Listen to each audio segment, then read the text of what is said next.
It is 9:36 on Thursday, November 3rd, and we are here for the California Board of Occupational Therapy meeting. We thank you, everybody in attendance. And if we could, I've had Linda, Joe, it doesn't appear to be here. I've asked Richard to see if he'd be secretary. Do you mind taking a roll call, Richard? Make Happy sure we have to, a thank quorum. you. Thank you. Beata Morcos. Here. Linda Doe, absent. Denise Miller. Here. Richard Bookwalter here. Hector Cabrera. Here. Sharon Pavlovich. Here. Okay, we have a quorum. Thank you very much, Richard. So I just want to say also thank you and congratulations as part of the President's remarks. OTAC just had their conference in Santa Clara. Our board member Richard Bookwalter was honored. Was it the President's Award? It was the Llewellyn Grandgard Political Action Award. Political Action Award. So he received a beautiful Congrats. yes, Wow. award there and brought his loved ones. And so I just want to say congratulations on your award, Richard. It was so Thank nice you. to be in the audience and see you witness that experience with you. So congratulations on that. I think that's all I have. We have regional conference coming up from OTAC in the 4 Tri-State coming up, AOTA also in 2023, so we'll be mindful of those kinds of things.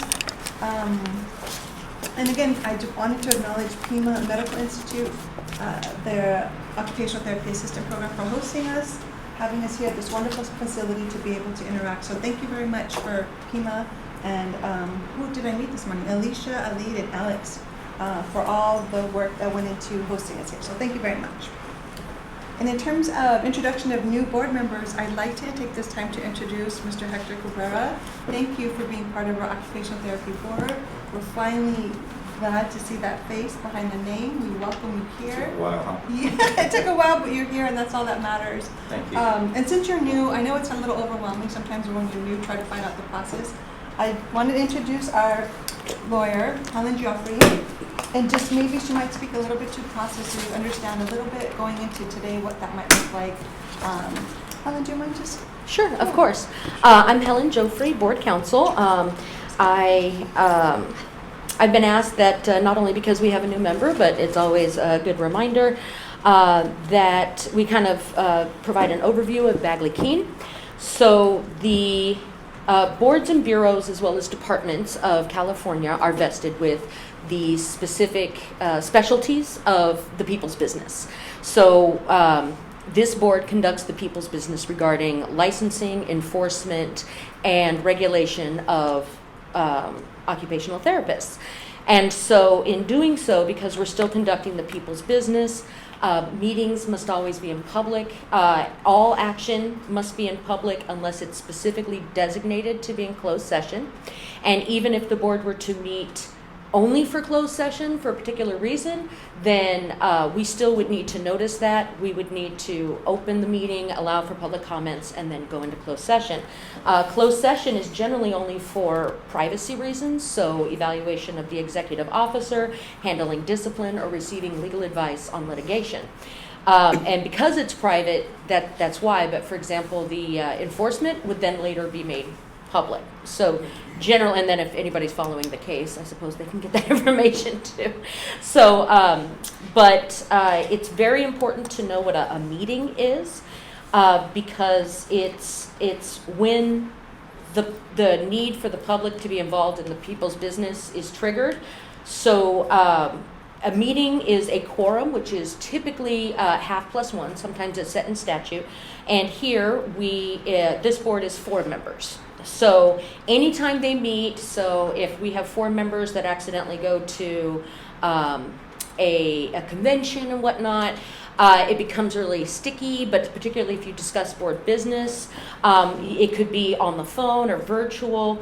There's a prohibition against something called a serial meeting where usually it's through the attorney. One member talks to me and then another member talks to me, and I'm going through doing this, but it can be like one member talking to this one, talking to that one, talking to that one. Once you hit 4 members, that's considered a serial meeting, which is a violation of the Public Meetings Act because the public was not made aware of that. And it's very important that you know that because board members can be held individually liable, and pursuant to the statute, it's a misdemeanor. So, but otherwise, everything that is discussed or needs to be discussed, sometimes in closed session, we can start to kind of go off topic, or even in open session, we start to develop things off topic that are not noticed on the agenda. It had to be noticed in order to discuss it. And so you may hear me say, excuse me, but I'm sorry, that doesn't appear to be on the agenda. And either Ms. Martin can point that out to me, because I make mistakes too, or we'll need to cease conversation. So I think that kind of gives us a good overview of Bagley Keene. Do you or any of the other members have any questions? No questions other than Hector, any questions? I know we'll if there's any questions in the process today, please feel free to ask. Okay, thank you. Mm-hmm. Do you want to introduce yourself? Yeah, did you want to say a little bit something about your background, introduce yourself to the rest of the board and to our first members, Martin? Yes, again, my name is Hector Cabrera, and prior to being appointed to this board, I served 10 terms as the Silmar Neighborhood Council in the San Fernando Valley. Prior to that, I was chair of the Children, Youth, and Family Advisory Board for the City of San Fernando. I was appointed then by then Mayor of San Fernando, Larry Martinez, and reappointed by Julie Relis, Mayor Julie Relis of San Fernando. And I've worked in foster care social work for almost 29 years. And right now I'm possibly going to be going back into the field for part-time. Very nice. And I'm originally from Cananea, Sonora, Mexico, and raised in the San Fernando Valley. Well, we're so excited that you're here, Hector. Thank you so much. Nice to be here. Yeah, and please feel free, you have the wealth and knowledge of the board here to ask any questions, okay? Thank you. And Helen, thank you so much for highlighting some of the things, and I'm sure we'll have questions along the way for Helen. Of course. I wondered if you could table the minutes until after the ACOT presentation, Sure. because she's slated to join right now. Yeah. Do we want to jump straight to 7, or do we want to do any public comment on the agenda, or just wait? Either way, I just want to let you know she's slated at 9:45. Okay, so we'll wait on the minutes. Let's do any public, well, no, that's kind of, there's a lot of stuff on public comment. Let me just jump to board member remarks. Any board member remarks? I have one. Thank you. Well, first of all, welcome, Hector. Nice. Thank you. It's important work that you're doing, and doing again. I think it's like coming back. I also wanted to acknowledge that Sharon Pavlovich also had an award at the OTAC conference, which was the award. OTA honorary award. OTA honorary award, and we congratulate her as well. And I just wanted to say that. And I did thank the board for contributing to all the stuff that I've been doing and that got me that award. So, Thank you. thanks. Acknowledgements to the board and the staff. Thank you very much. Anybody else? Any board member? Congratulations to you all, and also thank you and Ms. Martin for representing us at OTAC. I thought the presentation was great, and the way the questions were answered. So thank you guys for that. Yeah, we missed you, but we look forward to next time. Next time I'm gonna have a little bit more time to plan. I wanna welcome Hector, congratulate Richard, congratulate you, and say how nice it is to meet some of our staff, including Helen, in person, since we've been for so long on Zoom. So it's so nice to be together, and it's really nice to see some things never change with our cameraman being the same person that he is. So God bless for getting back to norm for everybody. Yeah, that's for sure. All right, thank you very everybody. That's public comment on the agenda. We'll go back to public items and then review the minutes, but because Teresa's on the line now, shall we start with her? Yeah, let's. And this is item number 7, presentation by Teresa Brininger, PhD, MBA, OT, Director of Accreditation for Accreditation Council on Occupational Therapy Education, on the 2018 standards effective July 31st, 2020, and the interpretive guide updated August 2022, followed by a question and answer session. I think we were handed the materials. Item 7's second position is the ACOT standards, and I think if we have Teresa, we'll go step by step along the way. And as we're waiting for Teresa, I'll take this time to say hi to OTA class. This was here today? Yes. Thank you so much for hosting the Occupational Therapy Board and just for being here. We're starting our discussion and we're on agenda item number 7. There's a professional, Teresa, I need to know how to pronounce her last name. Vinegar, it looks like, who's going to talk a little bit about ACODE standards. Feel free to ask any questions. Okay, if you guys have them, we're here for your knowledge and to help learn. You might have to use the phone. Okay. Here, you'll have to see, just 1 second, please.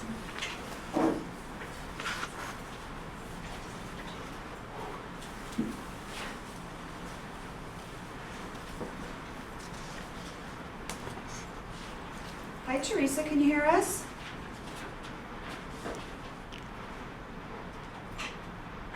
I think you're on mute. Oh, can you hear me now? Yeah, just give me 1 second to scoot this a little bit closer to the board, please, just 1 moment.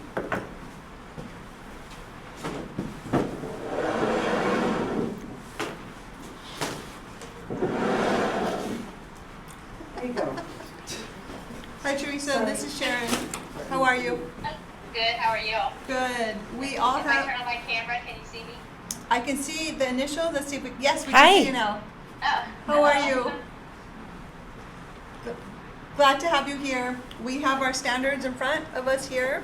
So we'll start whenever you're ready, and when you turn the page, just let us know. We have to undo Okay. our camera for her to see us. All Okay, right, so you can hear okay. me, correct? I'll do it. Can you see us, Teresa? I can't, I only see the initials. Okay, she's going to fix that right now. Do you also want to point out there are materials in the back that are? Oh, yeah. Yes, President Pavlich, could you also ask her to speak as loudly as possible? Yes, of course. Hi. Hi, Sid. Hello. And like, I do want to show you have a classroom full of people here. There they are. All right.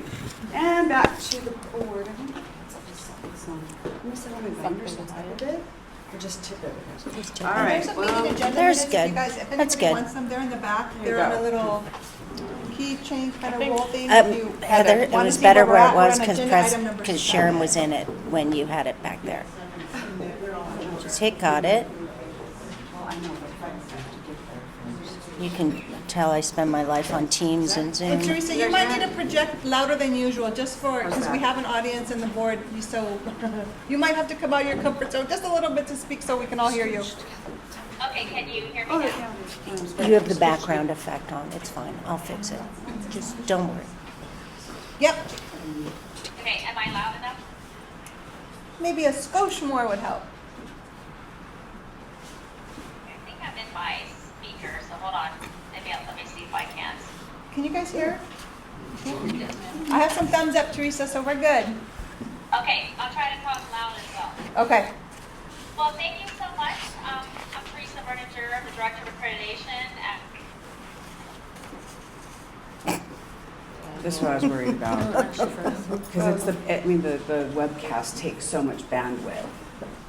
I think it's better if it's off camera, because the webcast yeah. takes so Oh, much. it's off camera. Yeah. You want the camera turned off.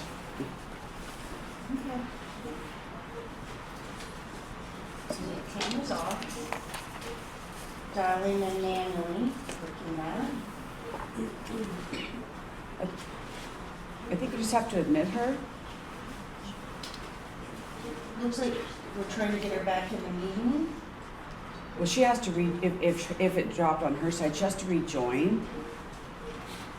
But I hear It'll a leave ringing. and go back in. Well, yeah, I don't know why there's a ringing, because she's on hold, so close the ringing part, the phone call part, and just. No, it says hold on. Yeah, there's, But what's the words after that say? looks like something went wrong. We're trying to get you back into the meeting. There we go. Let's rejoin. Okay. Not when you use it. It's because it's not enough Wi-Fi, you know. All No these internet reconnected. Do you want to do it on the phone? Yep. Yeah, can we take a quick break, please? I lost you at hello. So, when the phone was ringing, it kept ringing, I either thought one of my kids needed me or I lost you all, so I guess I lost you. So, can you start back at the program numbers?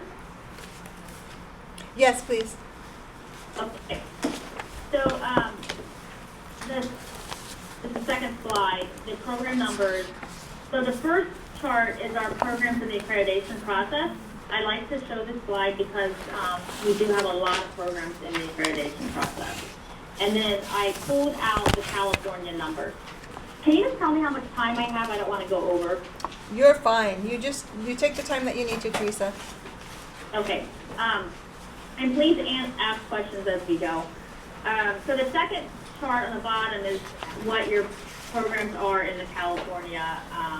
If you want to know like where these schools are located, if you go to our website and you go to schools, you can filter by California schools and it will tell you where these schools are located. But you have about 39 schools in the process. The next slide is, this is a 2018 ACODE standard. They were adopted in August, and now all programs should be in compliance. We give programs about 18 months after the new standards are released. We actually have started forming our standard review committee has been formed for our next set of standards, and they're currently working on reviewing and updating these 2018 standards. If you go to the next slide, I'm going to talk a little bit about the changes in the standards from 11 to 18, but I'll also give some ACODE updates that has happened since these new standards have been released. But for this slide, I also wanted to point out two things. That the standard changes 2011 to 2018 is, if you click on that, it's an Excel spreadsheet that talks about what standards were combined, and it gives you a nice layout of the difference between the old and the new standards. And then if you look at the revision of the ACODE standards, that general comment form, if you have any comments at all you want to make about the 2018 standards, you just click there and you write the comment, and those get sent to our standard review committee. And they look at every single email, letter sent in, goes to that committee, and they review all comments and changes to get made from these comments. So please spread the word. Teresa, is that an ongoing process, or is there like a end date where you will keep receiving comments by? Well, so the call for comments above the general comment form, the call for comments, that closes, because that's really specific questions as we begin to develop the standards that are revised, the current standards. That general comments form will always be on the website.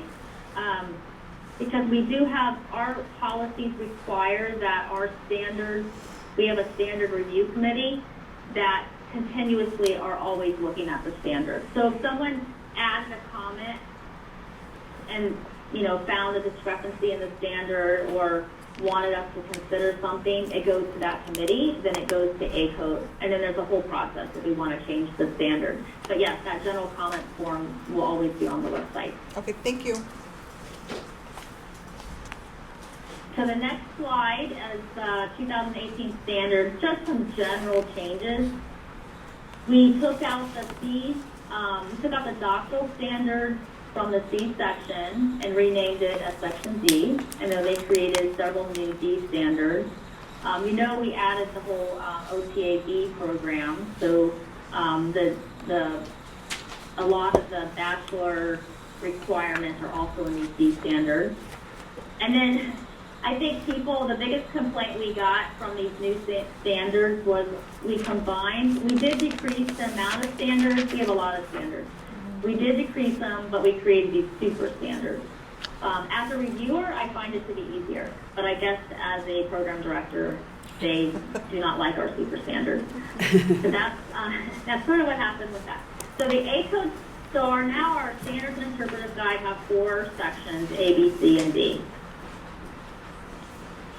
So the next slide, standard 8.1.1, this actually did not get changed with the new set of standards. It was after our standards were released, then USDE made a change. We are recognized by USDE as a programmatic accreditor, and one of our standards require that you can't just start an OT program like in your garage, right? You have to be an institution that is accredited by an agency recognized by USDE. But one thing we used to have in our OTA, our OTD, OTM, and the OTA, we used to differentiate between regional and national accreditation, but USDE no longer requires that. So it's just, they just need to demonstrate that they have, they're an institution that's accredited by, has institutional accreditation. Next slide, 8.2.2 is our FTE faculty composition. This actually was very, the OTAs really wanted this, and it came in a lot of comments, so this was added to the standard. The OTA and OTA-B program, there's no OTM or OTB equivalent. This is where in an OTA program you must have 2 full-time core faculty, and an OTA-B you must have 3 full-time core faculty. And from this, they also had to further define what a core faculty member is. So a core faculty is a individual who you can demonstrate is involved in curriculum design, teaching, and student advisement. So they wanted to make sure that programs, OTA programs, were staffed accordingly, because sometimes we would run into some of our programs would have one staff member running an OTA program, or maybe one that and then an admin person. So that was added. And Teresa, this also delineates it from a clinical faculty, right? That's not core faculty, 2 separate things. So what do you mean? Clinical faculty that are hired that are still doing clinic work primarily, but teaching maybe adjunct or part-time, they're not considered core faculty, or are they?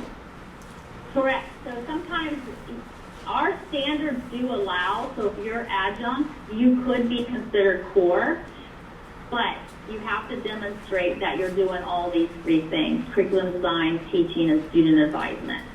So I think what happens is when schools try to say, oh, they're adjunct but they're core, then they typically can't demonstrate that they're doing all 3 things. So it's very challenging to try to say an adjunct is core faculty. Got it. Thank you. That's helpful. May I? Hi, this is Richard Bookwalter. May I ask a question about the previous slide, Standard A.1.1? Sure.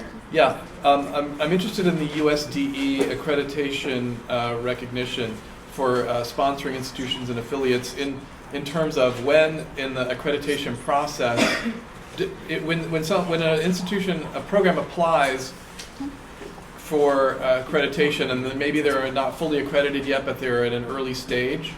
Does that USDE, is that an early requirement for the initial application to become accredited, or?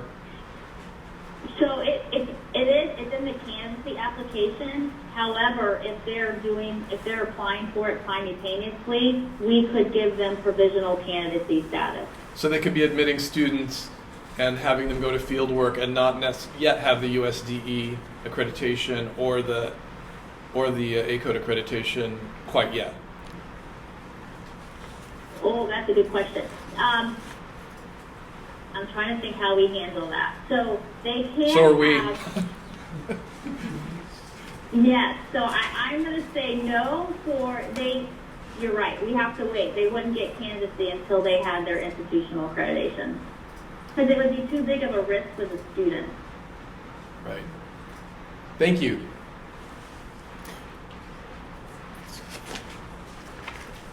Teresa, this is Denise Miller. Can you just say what the difference is between OTA and OTB?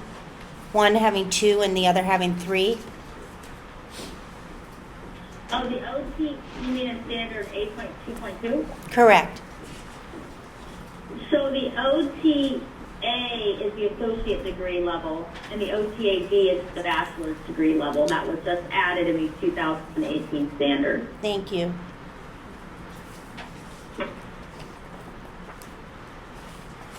So the next slide, standard 8.2.5, doctoral capstone coordinator. This is the new standard.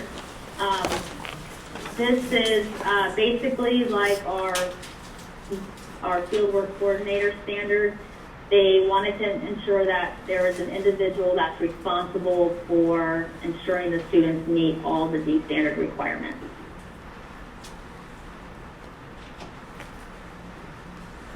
Okay, 8.2.7.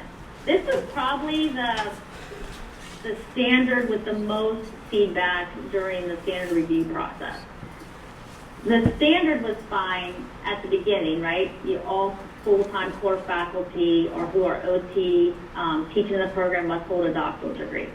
They didn't have a problem with that part of the standard. It was that at least 50% of the full-time core faculty must have a post-professional doctorate.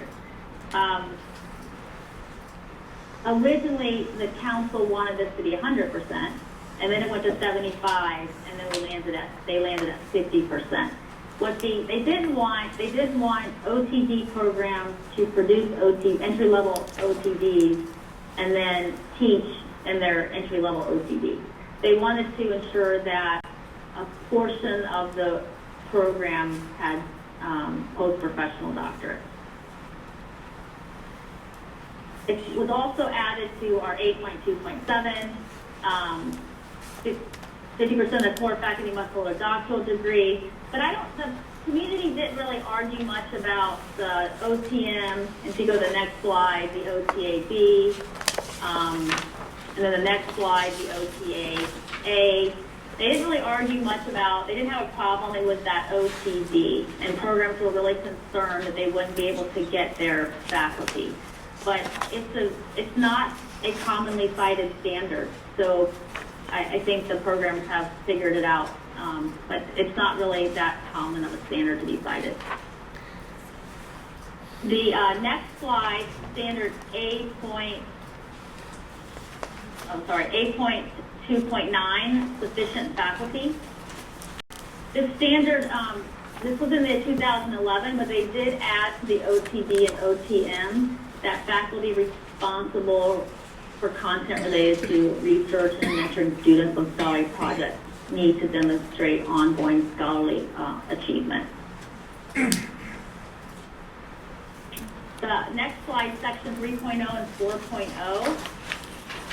Many standards were combined. They did remove the non-discrimination policy and complaints against the program because the institutional accreditor monitors that.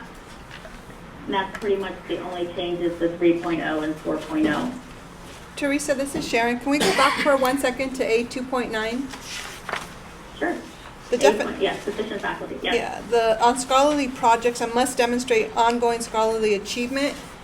Is that defined, or are we assuming publications or presentations? What is that defined further? No, it's really anything. It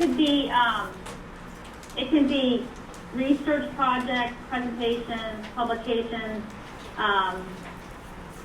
It's defined a little bit further, and I'll get to it when we talk about scholarship agenda. It's a little bit further defined, but it's really about, they want to just see that the person teaching the research courses has the expertise in teaching the research courses.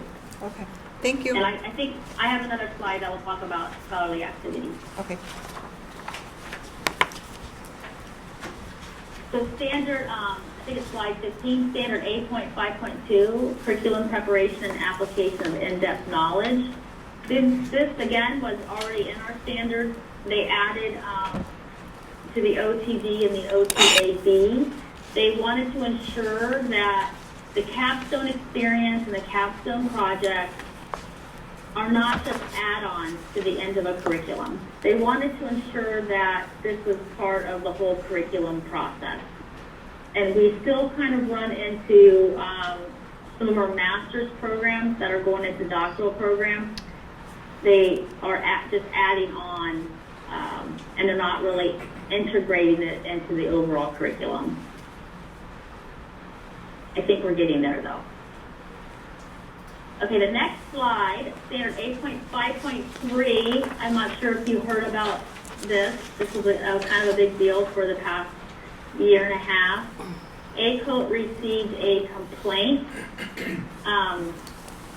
against from USDE. It was students that complained to USDE that ACOT was not monitoring program length. And the complaint was basically saying that many of our OT master's programs require too many credit hours. And so ACO did a review, and it is true. Some of our master's programs were requiring more credit hours than our doctoral program. So we did have a standard. We have the standard in 2011 and in 2018, and the current standard read for our OTD, it basically stated in there that a minimum of 6 full-time academic years. But it wasn't a complaint against our OTD program. If you go to the next slide, standard program length OTM, the current standard just read the program must document a system and rationale, and it didn't give any guidelines. So to address the complaint and to help with USDE, the ACO voted to add an interpretive guide, and which will be incorporated into the new set of standards, but basically requiring that at least 5 full-time equivalent academic years, but no more than 6. So this kind of has been an update and a change. We just implemented the interpretive guide, I want to say, in August, and in April, programs are required to meet this standard after 1 August. So they're currently working on this. That's been kind of a big change because a lot of our OTM programs are 2.5 years, and now they have to cut back and to be less than 6 full-time equivalent academic years. It's not such a problem in our OTAB. We actually only credit 1 OTAB program at this time. And then our next slide, the OTA. I do get programs calling me asking if they're not in compliance because their program's only 18 months. But no, they're fine if they're only 18 months. It's really about our programs requiring too much time, too much credit hours, too much money for master's programs. So this was a fairly new change to our standards. Standard 8.5.6, this is a new standard, and this standard is being currently discussed. It may not show back up in our new sets of standards, or it may only show up in the doctoral program. This is probably a standard we get the most questions on. You must have a documented agenda of scholarship that reflects the curriculum design and mission of the program. And then in the glossary, they do further define the scholarship and then scholarship agenda. So there's in the areas of teaching, research, and or service. I think for the OTD programs, it hasn't really been that big of a deal, but for our OTA programs, they kind of struggle with what are we looking for? What do you mean by scholarship? How do we do that for an 18-month program? So this standard is being currently looked at the committee for standard review committee. Next slide is strategic plan. They added that they really wanted, again, goes back to that scholarship agenda. They added articulates the program's future vision and scholarship agenda, which guides the program. That was the biggest change to the strategic plan. This standard's been around for a long time. Next slide, 8.63, program evaluation. They added effectiveness of instructional design for all levels, evaluation of doctoral capstone outcomes, and evaluation of the bachelor project outcomes. That standard currently, I didn't put the whole standard up because it has a laundry list of evaluation. USD requires that we have a standard related to this. It doesn't require that we have all these different evaluation that we're asking programs to look at. So this is currently being looked at by the ESRC as well, the Standard Review Committee, to see how they can make this more relevant to programs. Teresa? Hi, this is Denise Miller. Can we just go back really quickly to the scholarship agenda, 8.5.6? Sure. Just wondering if you might consider a comment. While I recognize that you guys are the experts on this, and I recognize that people who are providing feedback might want it only in the doctorate program, might you consider in areas that, degrees that don't require research, might we just switch out the word evidence-based so that everyone who's coming up through our program, whether it's OTA, master's, baccalaureate, doctorate, knows that at our foundation, the work we do is evidence-based? Is that a way to, because I'm concerned if we remove a scholarship agenda or only have it for the doctorate. That's really my comment. Oh, yeah, absolutely. I will take a note and I will pass that on as Because, well. because the doctorates, as you know, actively, we want them to do research, even master's level, but we want all of our practitioners to know that we come from an evidence-based focus, right? Correct. And it's in our Absolutely. centennial vision, so that will align us. Thank you for Yes. taking my No, comment. thank you for and I will definitely take that back, to the ESRC. This was, this standard, when we did the call for comment for the new standard, this standard was one where, the community voted to have it removed. But I like what you're thinking, is maybe it doesn't need to be removed, just reworded. And refocused. You know, if the research is the issue, but evidence is not, and we want our practitioners to do that and aligns with our centennial vision, then it just feels like it's diluting it. And this is such a great profession, and we want to build up those going into OTA programs, not just OTs, doctorates, but we want OTAs to understand the value that they bring to the team as well. And so I just feel like it dilutes it if you, and that's all my comments. That's No, all. I appreciate that. And then when the standards, when the new, because you'll get a draft one probably in February or March. It'll come out for comment. And, you know, absolutely, if this is not across all 4 levels and you think it should be, then you please provide those comments. Thank you. Teresa, this is Heather. Before you continue, I do have a quick question about Standard A.6.3 under program evaluation. Under the requirements, when it talks about the outcomes for the OTD and the OTAB, when I look on the previous page about the strategic plan and identifies those things that are necessary, I'm wondering, because these outcomes that are mentioned under the new requirements, they don't seem to tie back to high exam pass rates. I see a lot of different things in terms of program evaluation. Does it support the goals? There's a lot of things that seem geared towards the institution. And I guess I'm just curious, from a regulatory standpoint, what about the efficacy of the program in terms of ensuring that the students are prepared to pass the exam and enter the profession? I'm just curious. So 8.6.3, if you look at the larger standards, it has a lot more. This is the only, these are the 3 things. Sorry, I lost my place. Those are the 3 things, the new requirements for those 3 additions. But if you look at the program evaluation, they're requiring programs to monitor or to evaluate competency and professional behaviors, progression through the program, retention rates, student evaluation of field work, the NBCOT certification exams, graduate scholarly activity.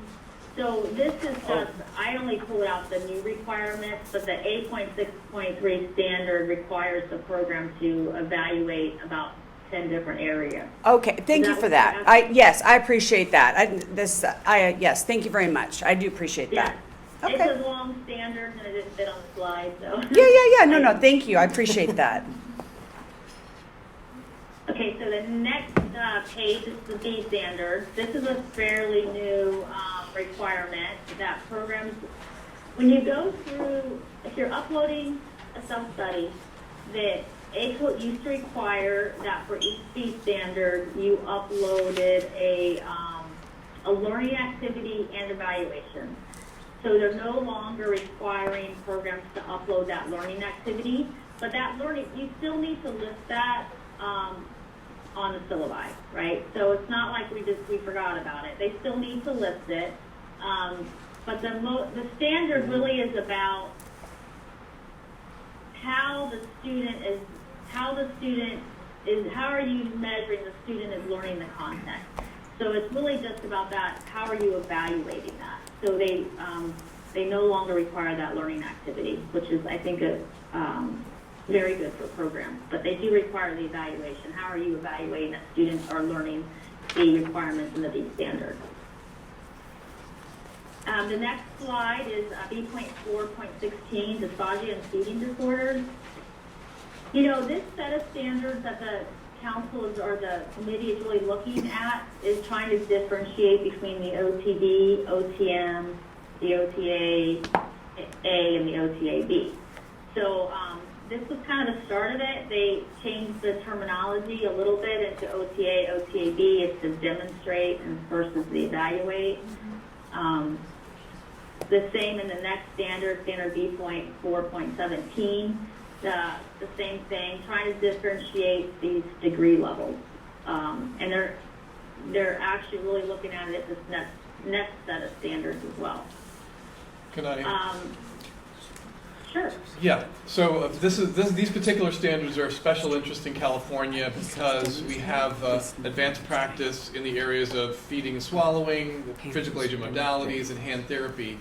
And one of the things this board commented on in the last version, and has commented to ACO for years, is that because we have advanced practice law that requires education and training, that the education was in the ACO standards, but not the training. So we really advocated, and our comments previously were to include demonstrate in the current ACO standards because that was a little bit weaker language, as I recall, during when the 2018 standards were being developed, because we want to sort of see when it is that the advanced practices are folded into regular OT programs, but the ACO standards may not reflect that. So I wonder if you could comment on the fact that the learning activity is no longer uploaded, so that the programs no longer report learning activities, and then this new language regarding demonstrate. I mean, if we're going to consider, one of the questions we're going to consider is, can we sunset advanced practice requirements because students are getting that training in their regular OT program and not have to do extra? I wonder if you could comment on that with these standards. So sunset the advanced practice because they're getting it in the standard. Yeah, if they're getting education and training during their professional training in their OT program, then advanced practices become a moot point In California. in California.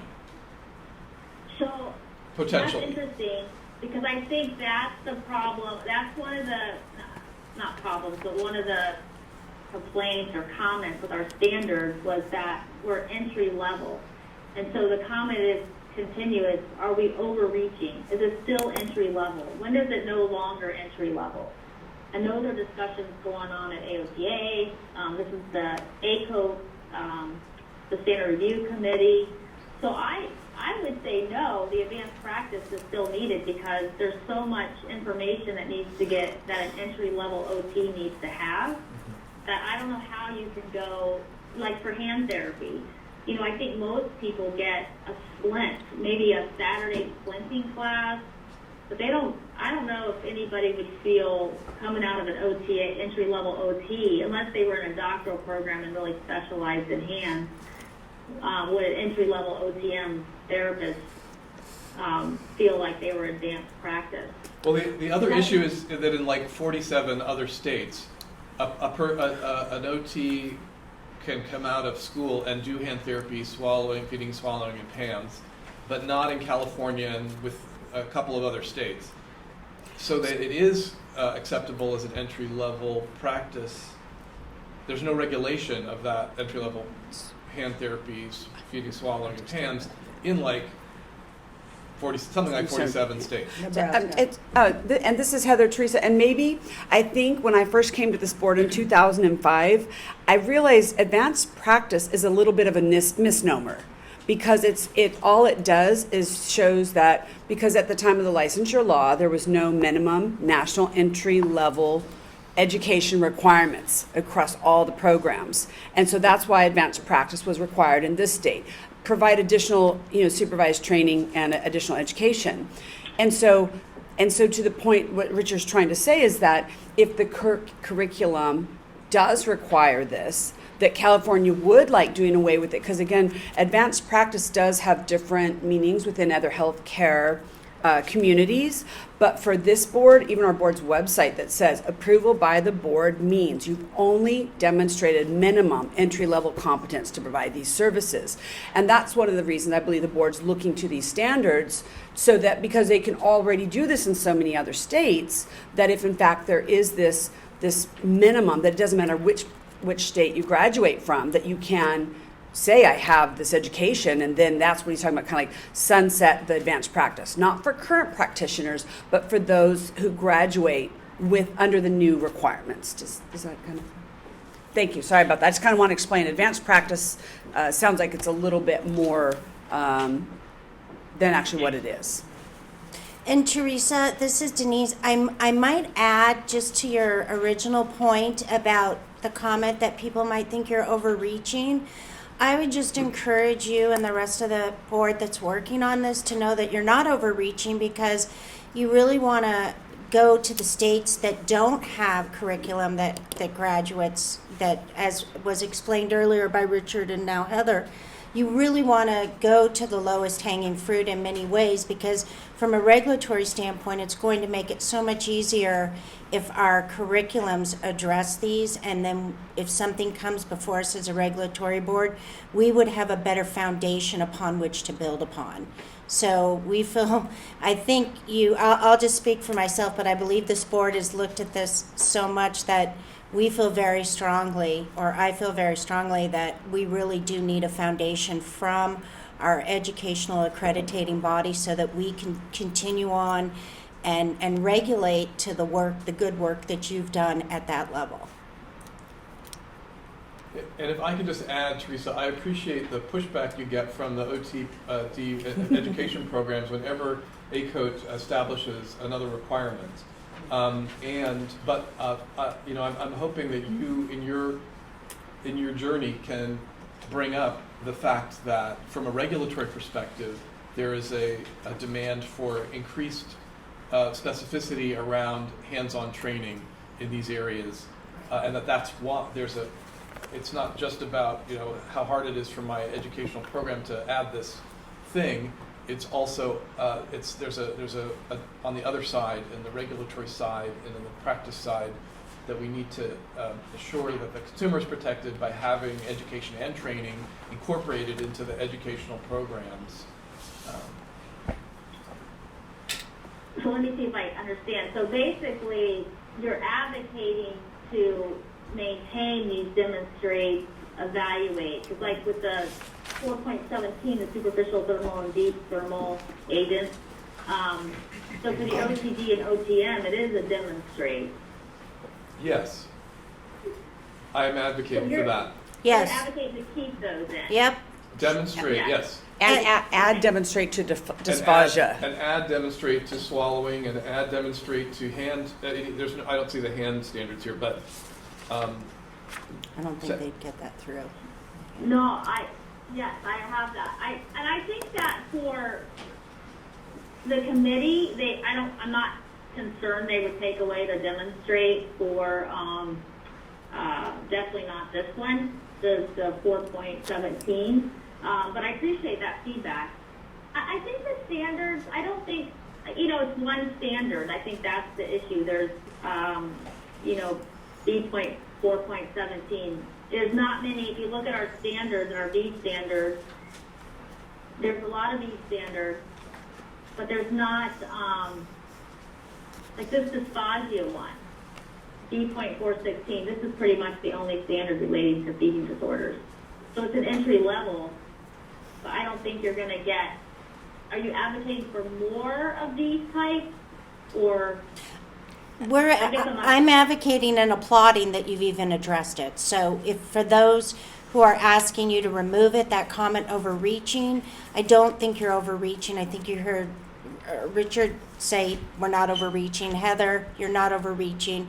But what I would also just encourage you as part of the feedback that maybe the educators aren't understanding is that without language like this, you're also creating an access issue and an access to occupational therapy. And if we go outside of ourselves and look at the healthcare market and health equity and what the topics are, our educational standards at their root should have those kinds of languages that help to provide access at a very entry level. Okay, yes, I agree, and I don't think that we're in danger of losing these types of standards. I don't think you'll see, and I guess I was thinking advanced practice was different. I don't think you'll see more standards added to dysphagia and feeding disorders. But I don't think they're going to make this standard any less. Right. And so, Teresa, for example, standard B.4.16, it says evaluate and provide intervention, under OTD and OTM, it says evaluate and provide interventions for dysphagia and disorders of feeding and eating. I just advocate for a performance component in the standards. And when I see the word demonstrate, I think that's a performance component. That's each student has had some kind of performance component or demonstration. That's a component of each program, and however that works out, that would allow us to look at our standards, which have an education and training component, which training being a hands-on performance component, and that would allow us to measure, to assess where our regulations fall within the education requirements. Oh, okay, got it. I will definitely bring that back to them, to the committee. No, I appreciate that. Thank you. I understand now. Thank you. I understand that, and I see it like in our superficial. We do say demonstrate, in our technology and practice, demonstrate knowledge, and the use of. So no, I will definitely bring that back. I appreciate that. Thank you.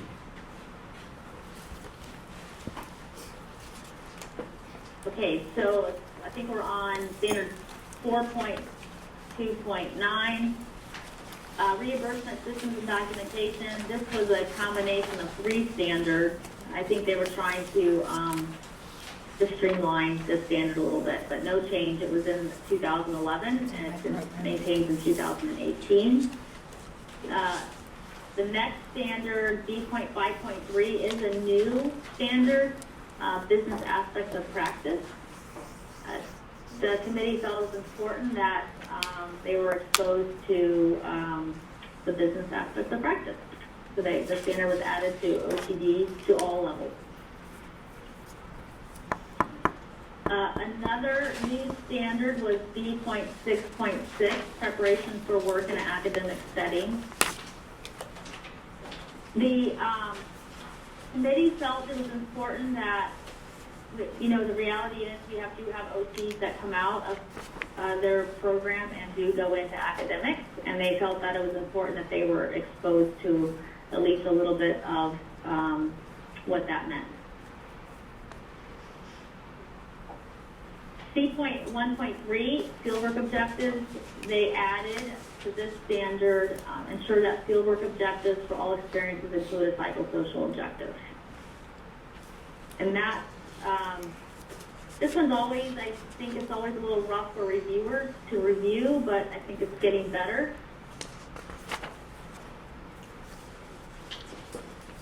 The next slide, standard C.1.9, they did add, they are now going to allow for level 1 fieldwork, simulated environment, standardized patients, faculty practice, faculty-led site visits, and supervision by fieldwork educators in a practice environment.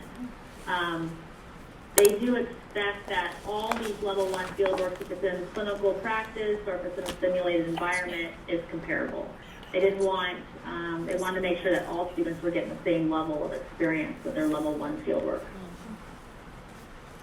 And then the next slide basically is the definition of those kind of requirements. What's a simulated environment? What's a standardized patient? The next slide is section D.1.0, the doctoral capstone. And this is where they're requiring that the doctoral capstone have two parts. It has the capstone experience and then the capstone project. And again, the student can pick what area they want their in-depth exposure into: clinical practice, research, administration, leadership, program and policy development, advocacy, education, or theory development. And then they added the doctoral capstone. It's an individual capstone project. It's previously, before these standards, a lot of the capstone projects were basically group projects, and they didn't want that. They wanted to ensure the student was completing an individual project, and that's a 14-week capstone experience that cannot be started until after all the coursework, level 2, and then completion of all their preparatory activities were completed. The next slide is basically, I didn't want to go through all the standards that they added. They're all new, but this is the new standards that were added. The next slide, I put this standard up here because it's D.1.5. It's the length of the doctoral capstone experience. During COVID, we got a lot of questions about this standard, because the question, what is this no more than 20% can be completed off-site, what's off-site, what's on-site? And so the next slide, ACOE did just recently, this last meeting, released this interpretive guide. And basically saying that, the mentored practice setting is really where it doesn't need to be in a physical location. It's just where their in-depth exposure in their area of interest is happening. So we're hoping that helps a little bit. They do want to ensure the student is going somewhere or getting this in-depth exposure, but the community felt it was too restrictive, and so ACOE did release this interpretive guide.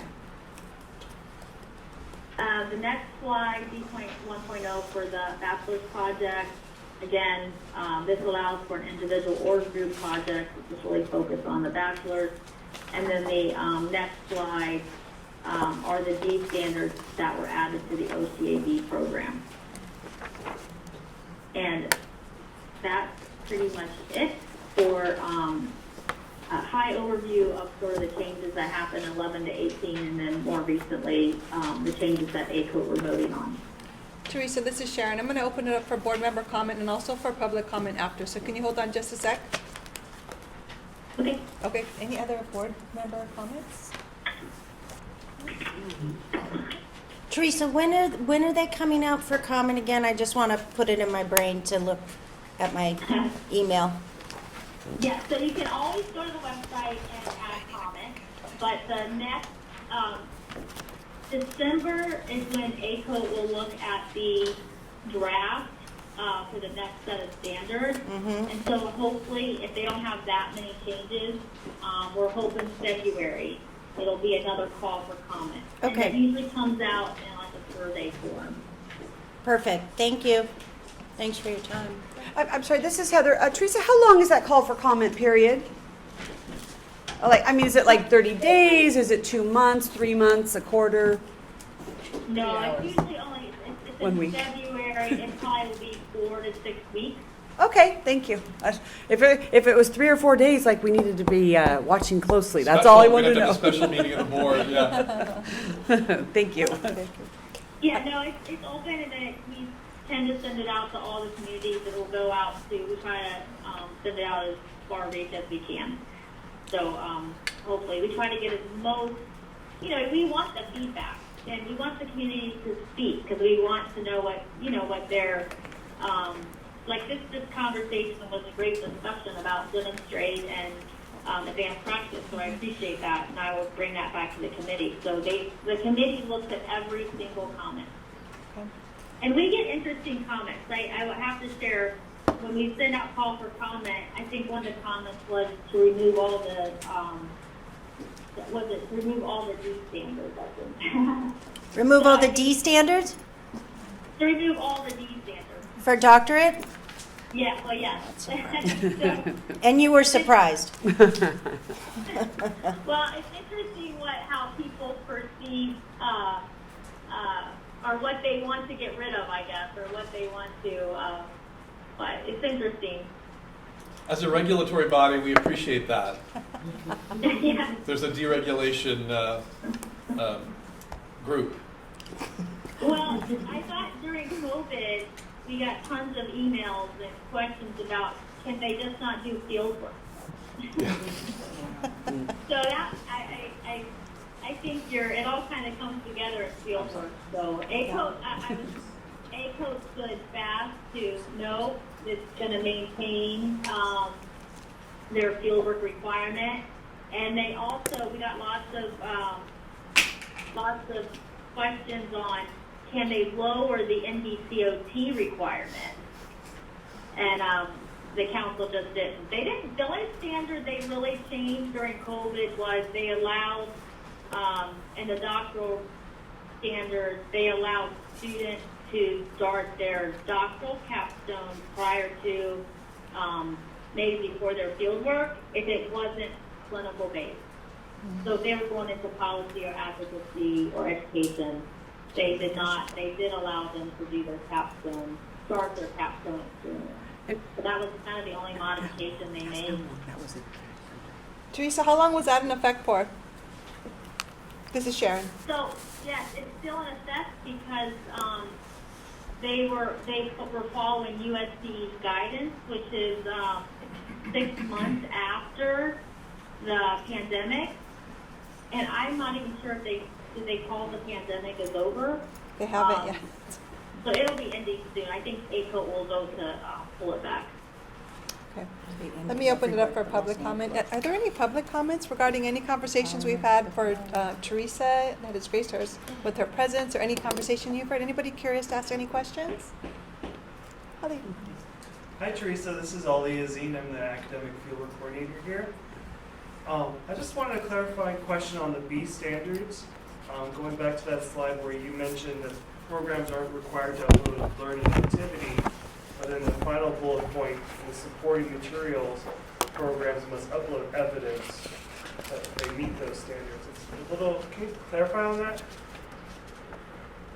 So I think so is it in the slide or? Yeah, your slide, the B standards slide. Read the title. Which one? It's B standards. Oh, B standards? So Yeah. Oh, gotcha.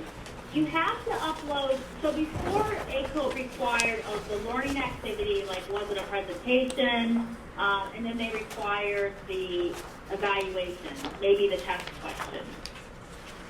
But the standard really is just about how do you evaluate that your student is learning the material. And you have to provide your learning activity in the syllabi. So you have to do that anyway. They just don't want you to, like if you say you're going to teach this content via PowerPoint or a group project, I will probably a PowerPoint because the group project you're probably going to upload anyway. But if it's a PowerPoint, you no longer need to upload that PowerPoint. You just need to upload how you're assessing that they're learning the knowledge. So it could be, the supporting material section, they upload evidence. It could be your evaluating knowledge, could be an assignment, it could be a test question, it could be a project. It's however you're evaluating that you are evaluating for learning the content. Does that answer your question? It does. It just seems that you're still uploading a learning activity to support it. So. Teresa, I know. Well, your learning activity could also be how you're evaluating. But Oh, you don't like have to upload both now. Gotcha. But our program director is like, you're going to do both. You're going to not only have it on your syllabus, but we have standards with all the folders, and in there is the actual project because she just wants to be uber safe, right? In case ACO does want to see it, instead of going to campus, it's super easy to find. So I get the question. Thank you. Well, you can upload both, it's fine, I mean, we won't, I mean, the reviewers, you can upload both, it's not, but to meet the standards, they're only asking now that you don't have to upload both. Okay, I'm gonna tell the PD. I don't know if she's gonna be convinced, but we'll see. Woo, a lot of work. I posted that on our website in the director's update, so if you need proof, it's there. I wish I had the easy button, Teresa, you know that one, that easy button with the Teresa recording, so I could take that to the PD and say, honest, it just wasn't my idea, I heard it. But I have all these witnesses and it's gonna be on the board site, so that's great. Any other board member comments? Any public comments for Teresa or questions? No? Okay. Teresa, thank you so much for the discussion. We really appreciate your time and working through the technology with us. We're very, very grateful. So thank you for that, very, very much. Thank you for having me, and I appreciate the discussion as well. Thank you. Of course. I think this might be a good time for a break, 10-minute break, because we've been going a little bit over an hour. So let's, what time is it right now? 10:52. Let's take like a 10-minute break, and then we'll be back at 11:02. Yes? Okay. It's 11:10. We'll reconvene for the California Board of Occupational Therapy meeting on Thursday, November 3rd. Board Member Bookwalter, do you mind taking a roll so we'll make sure we have a quorum on our return? Beata Marcos? Here. Lidido's still not here. Denise Miller? Here. Richard Bookwalter here. Hector Cabrera? Here. Sharon Pavlovich? Here. We have a quorum. All right, we jumped around a little bit for our public comment. I'm sorry, because Teresa was here. So let's start back up at agenda item number 4, public comment for items not on the agenda. There were several letters, public comments regarding fees. I don't know if you've had time to look them over. And there's also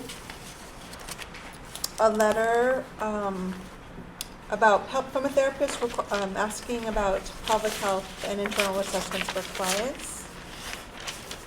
And public comment number 2, items 11 and 12 for agenda item. Let's see, addresses the potential doctoral capstone to receive PDUs. While not a traditional fieldwork experience as we know it, to supervise, I believe this would require significant investment in time, and they made some comments there to their thoughts about agenda items 11 and 12. So, what are your thoughts and discussion Can we that? go through them like one by one? Oh, one by please? one? Yes, please.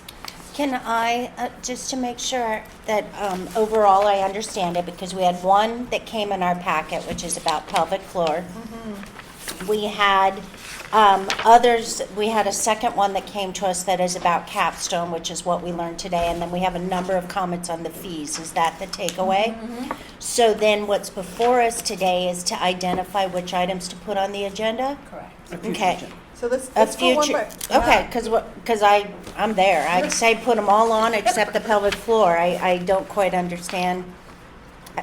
Yeah, Okay, but let's go ahead, open it, go one by one. Yeah, this first one, public comment received via email. This is the one regarding pelvic health to perform internal assessments on clients. I know the state countries vary on whether or not OT is allowed to do internal exams. And she continues, would you happen to be able to point me in the right direction? So what are anybody's thoughts with this public comment?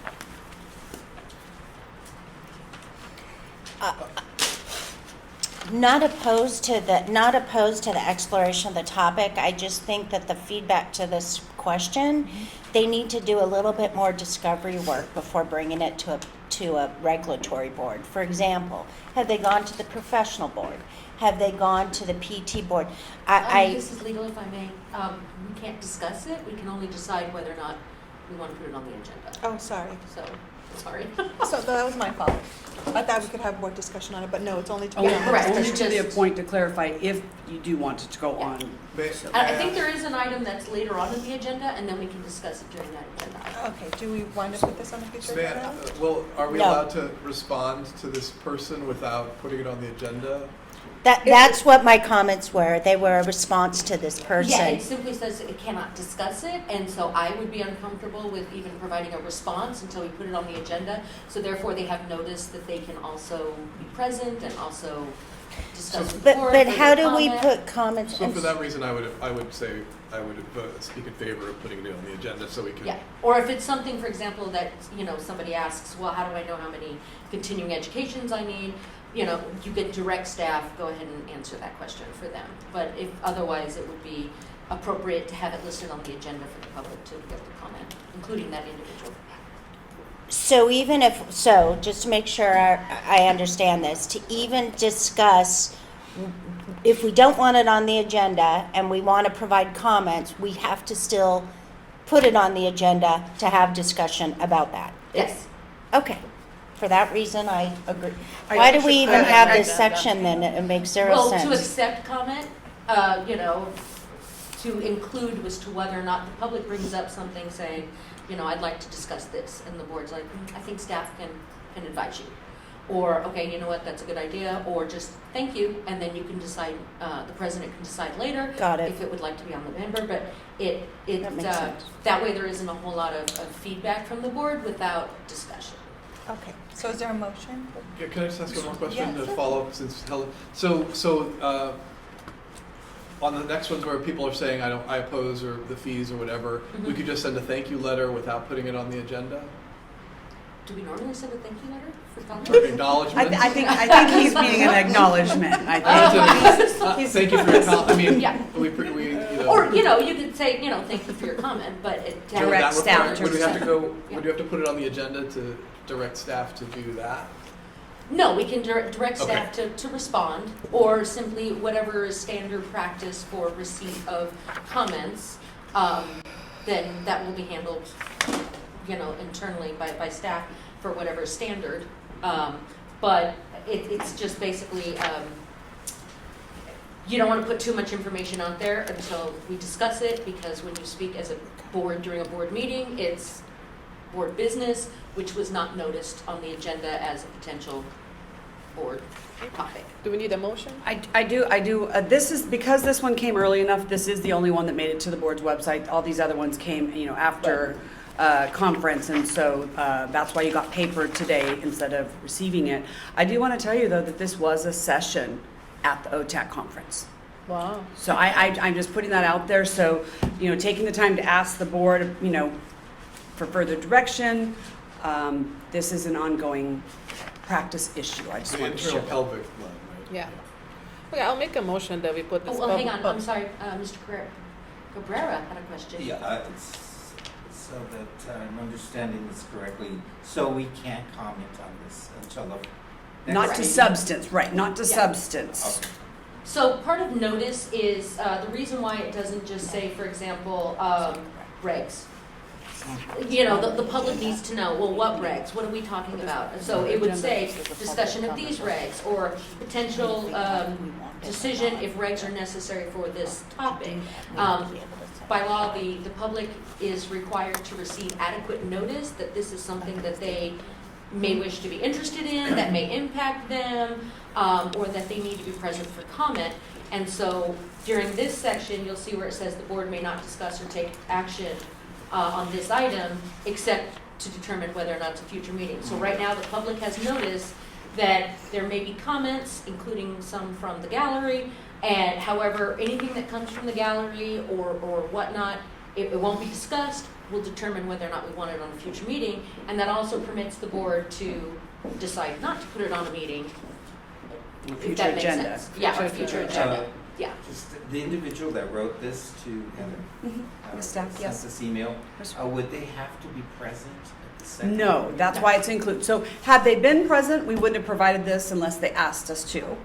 This person is not present, so they asked us to provide the board this so that the board can decide we do want to talk about it or we don't want to talk about it Okay. in the Can- future. Can they do this through Teleconference? teleconference? Yeah, Is that, only if the meeting is set up that way, and this meeting is not set up. This meeting was set up as an in-person meeting. Mhm. This was only for the presentation piece. Sometimes our meetings are held via WebEx, and then people through this public comment, this item number, would have their public comment said aloud, even if they weren't present.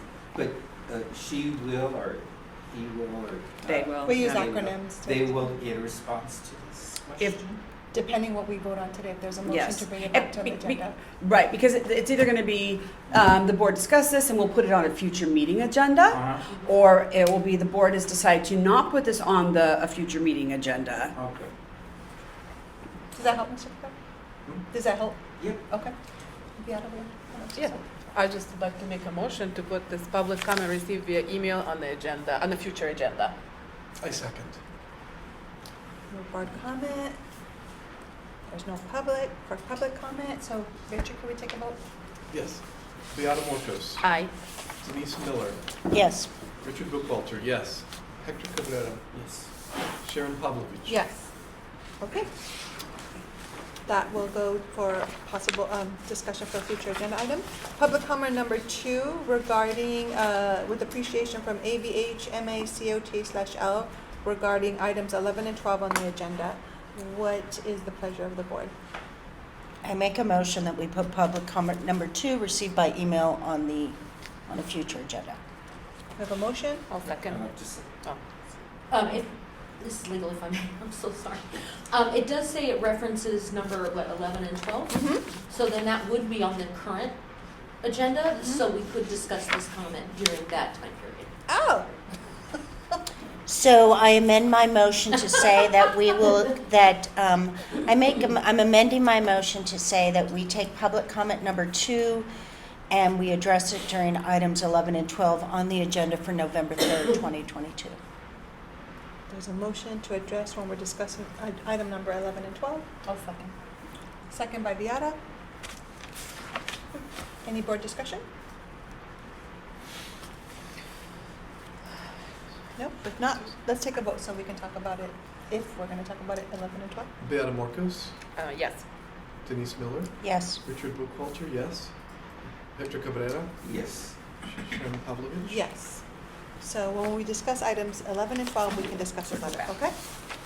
And lastly, the public comments regarding fees received via email 1 through 9.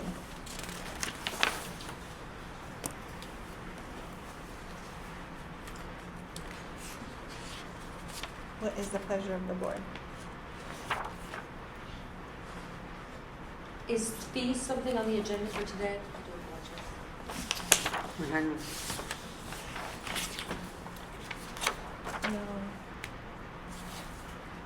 No. No. Well, I mean, fees are mentioned, but I feel like it's probably not. Not within the scope? No, I mean, double check it. Look at, Just in case. Oh, okay, look at number 20. Heather, look at number 20. If it's, that's what, yeah. Could be addressed there. So, Can we address it under number 20? it's talk about establishing and increasing. This is a little more fact-based, I guess, than I'm comfortable making the decision as to whether or not these specific comments fit within this noticed item. So I will leave it to the board's and Ms. Martin's discretion.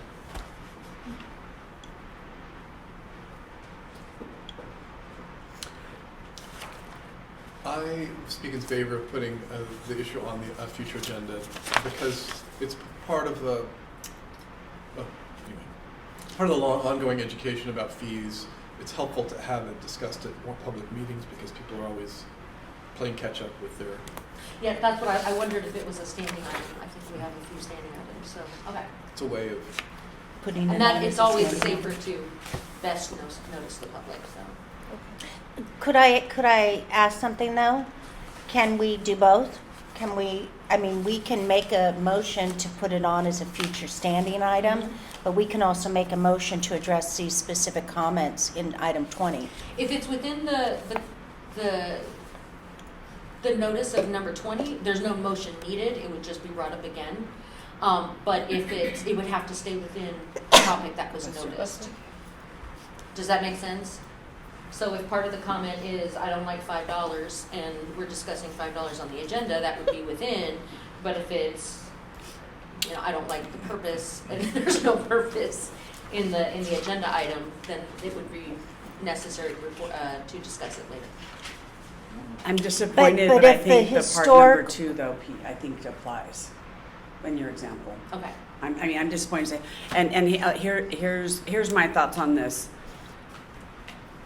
the board already voted at the last meeting which fees to increase and the new fees to establish. These responses these comments are in response to the board's action. And not that it can't still be on a future agenda as well, I'm not saying that, or discussed today in terms of relating to item 20, although, I mean, Helen gave a pretty good example, I feel like, about how I almost feel like it doesn't. On a future agenda at least, those new fees, including the increased fees for the applicants, which is what this applies to, then I think the board has the context of those and can see them. I think the new fee language wasn't provided in these materials. This was specific to the historical expenditures and salary savings. So I just want to share that comment because I think, Denise, you were on the committee. You see the value in talking about how you came up with these things, right, in response to what these people are commenting against. So just so the entire board knows, whatever the will of the board is, I'm fine with, wherever we vote. I do think that the example given respectfully is a very narrow interpretation of 20. Here's why. I do think that the historical expenditures and past savings as these items relate to the increasing and establishing, all these comments are about establishing, increasing, and going forward. So do I look specifically for, they're going to say you're just increasing the graduate, so therefore this, no, we took it as an entire committee and looked at all of the fees to determine why we had to increase. So I think it does fit in 20, but I'm okay wherever we land. I'm truly fine. So if someone wants to make a motion, we could just vote and go. If, we have two before us, this future standing agenda item, which I'm in full support of, and also one for item 20, or we just do a future standing. That's kind of what's... Or just one future item. Yeah. Actually, and not make it standing, just like a one-off. Oh, I see what you're... Yeah. But I mean, I'm okay with talking about it at 20 if the board feels that it fits. I think that we've been talking about it for so many years about these, fee increases. So might as well just, if we can do it part of 20, it would be great if we could just knock it out of the park. Just a question. The fee increases, is this for the students? It's for everybody who is applying for license. For a license. So they weren't raised for many years, and now they're going to be raised. So people and organizations are not happy about it, but this is something us as the board we had to do. How much was the increase? Well, we That's can't we can't talk about discuss. specifics. We can't discuss it here. Right. That's why we put it on a future agenda item. Or on 20, we can. On 20, we can can- talk about it yeah. on 20 today. Yeah. So that's an argument for talking about it under 20 today. Again, when it comes to some of the factual basis, legal will always err on the side of additional notice, so, or the most specific notice. But again, if this is within the board's belief that this is within that scope and the public has been properly noticed, These fee increases affect the students that are... As well as the... Everyone applying for a license. And renewing. And we'd be able to tell you more if we put it on the agenda. For item 20. Well, You want to make that motion? yes. If someone would like to Move. that we address the issues Public of comment? future fees. Future agenda. Discuss it. In our A future future agenda. meeting. I'll second that. We have a motion and a second by Richard. Will you call the vote? Beata Morcos, Yes. Denise Miller, Yes. Mr. Buchalter, yes. Hector Cabrera, Yes. Sharon Pavlovich. Yes. One Motion carries. question, thank you. One question, Helen. Was that motion specific enough that we can talk about it in 20? No, I think you We should. have to make another motion. Okay. So we've yeah, got the future agenda item, and now I'd like to make a motion that we discuss public comments regarding fees in agenda item 20. I'll second that. A motion and a second by Beata. Richard Buchalter, will you please take the vote? Beata Morcos, Yes. Denise Miller, Yes. Richard Buchalter, yes. Hector Cabrera, Yes. Sharon Pavlovich. Yes. I'm sorry, noting that we have no public to address. Thank you. My apologies. Okay, we have those two. We will move on to item number 8, review of the board's current policy. Did we do 6? Six. What's 6? The minutes. Oh, hi, just kidding. Just kidding. Review and vote on approval of the August 18, 19, 2022 teleconference board meetings. Agenda item number 6. I reviewed them and didn't find a darn thing wrong with them. I think they're excellent. Wow, Richard. No typos. I'm a typo guy. He's our Typo. superior editor. He is our superior editor. And he looks too. Yeah, I He's got know. his Hey, he highlighter keeps out. us on task. I have my highlighter out. He's like, hold on, Red I'm going to go pen. back. I'm going to read these again. So I have one question because it's mentioned in these minutes. It's on page 5 and it's after the motion carried above number 10. Heather, specifically on the discussion that took place and then the next board step, do we need to be making a motion for a future agenda item? Have we finished this topic regarding entry-level program and post-professional doctorates? I'm sorry, you're on page 5? Page 5 of, I'm sorry. So Where are it we- starts with Miss Martin clarified I that the should- board. Ms. Martin clarified that board staff would check in with both entry-level and post-professional doctorate programs for the input because some schools do not have both. So we were talking about the capstone language, and I guess what I'm wondering, it doesn't have to be the next one, but should there be, I think that's covered which item, what number? under 11 or 14. Well, hold on. Okay, we have different numbers, Heather. I think that's what's happening. On the agenda? On the, No, I think No, she's talking she's saying about it's covered on the here. So, I'm sorry, yes. So I'm sorry, so page 5, that clarification goes back to page 4, in the middle of the page, when it talks about licensees earning PDUs for supervising the capstone. And that is it's on under item today's 11 today. Got it. Yes. Okay, I'm sorry. perfect. That's what I was wasn't trying to clear. connect the dots on. So that's handled. Thank you. Yeah. Okay. Okay, I'll make a motion that we approve the August 18 and 19 board meeting minutes. I'll second it. So motion by Beata, a second by Richard Bookwalter. Any other board comment? There is no public to have public comment, so can we please take a vote? Yes, Beata Marcos, Yes. Denise Miller, Yes. Richard Bookwalter, yes. Hector Cabrera. Before since I wasn't here, Oh, okay, so let me explain that. I was like, now's not the time for discussion. Okay. So there's things called, there's 2 items that a member can do. They can recuse themselves if they feel that they are personally involved or have an inability to render a unbiased opinion. Also, a member can abstain if they feel they are not knowledgeable enough or are not confident in their vote or anything Weren't like present, that, in or this case. were not present. A member can, for example, if they've missed a meeting but would like to vote on this, they can become educated on that by watching it online, or for example, we had an issue where a new committee was restarted, so no one from the committee had been present at the last meeting of the previous committee, and so they can't all abstain though, because eventually the business of the committee needs to proceed, so you can become educated on a topic and then vote. But if you feel that you are unable to render an educated vote because you were not here, then you would abstain. but right now, this would be the time. Yes, to- yes, during the roll Yes. call vote, That that's is what when you you would abstain. say. If you wish to recuse because you were personally involved, we were discussing some contract and you own the company, you would need to recuse yourself prior to any discussion.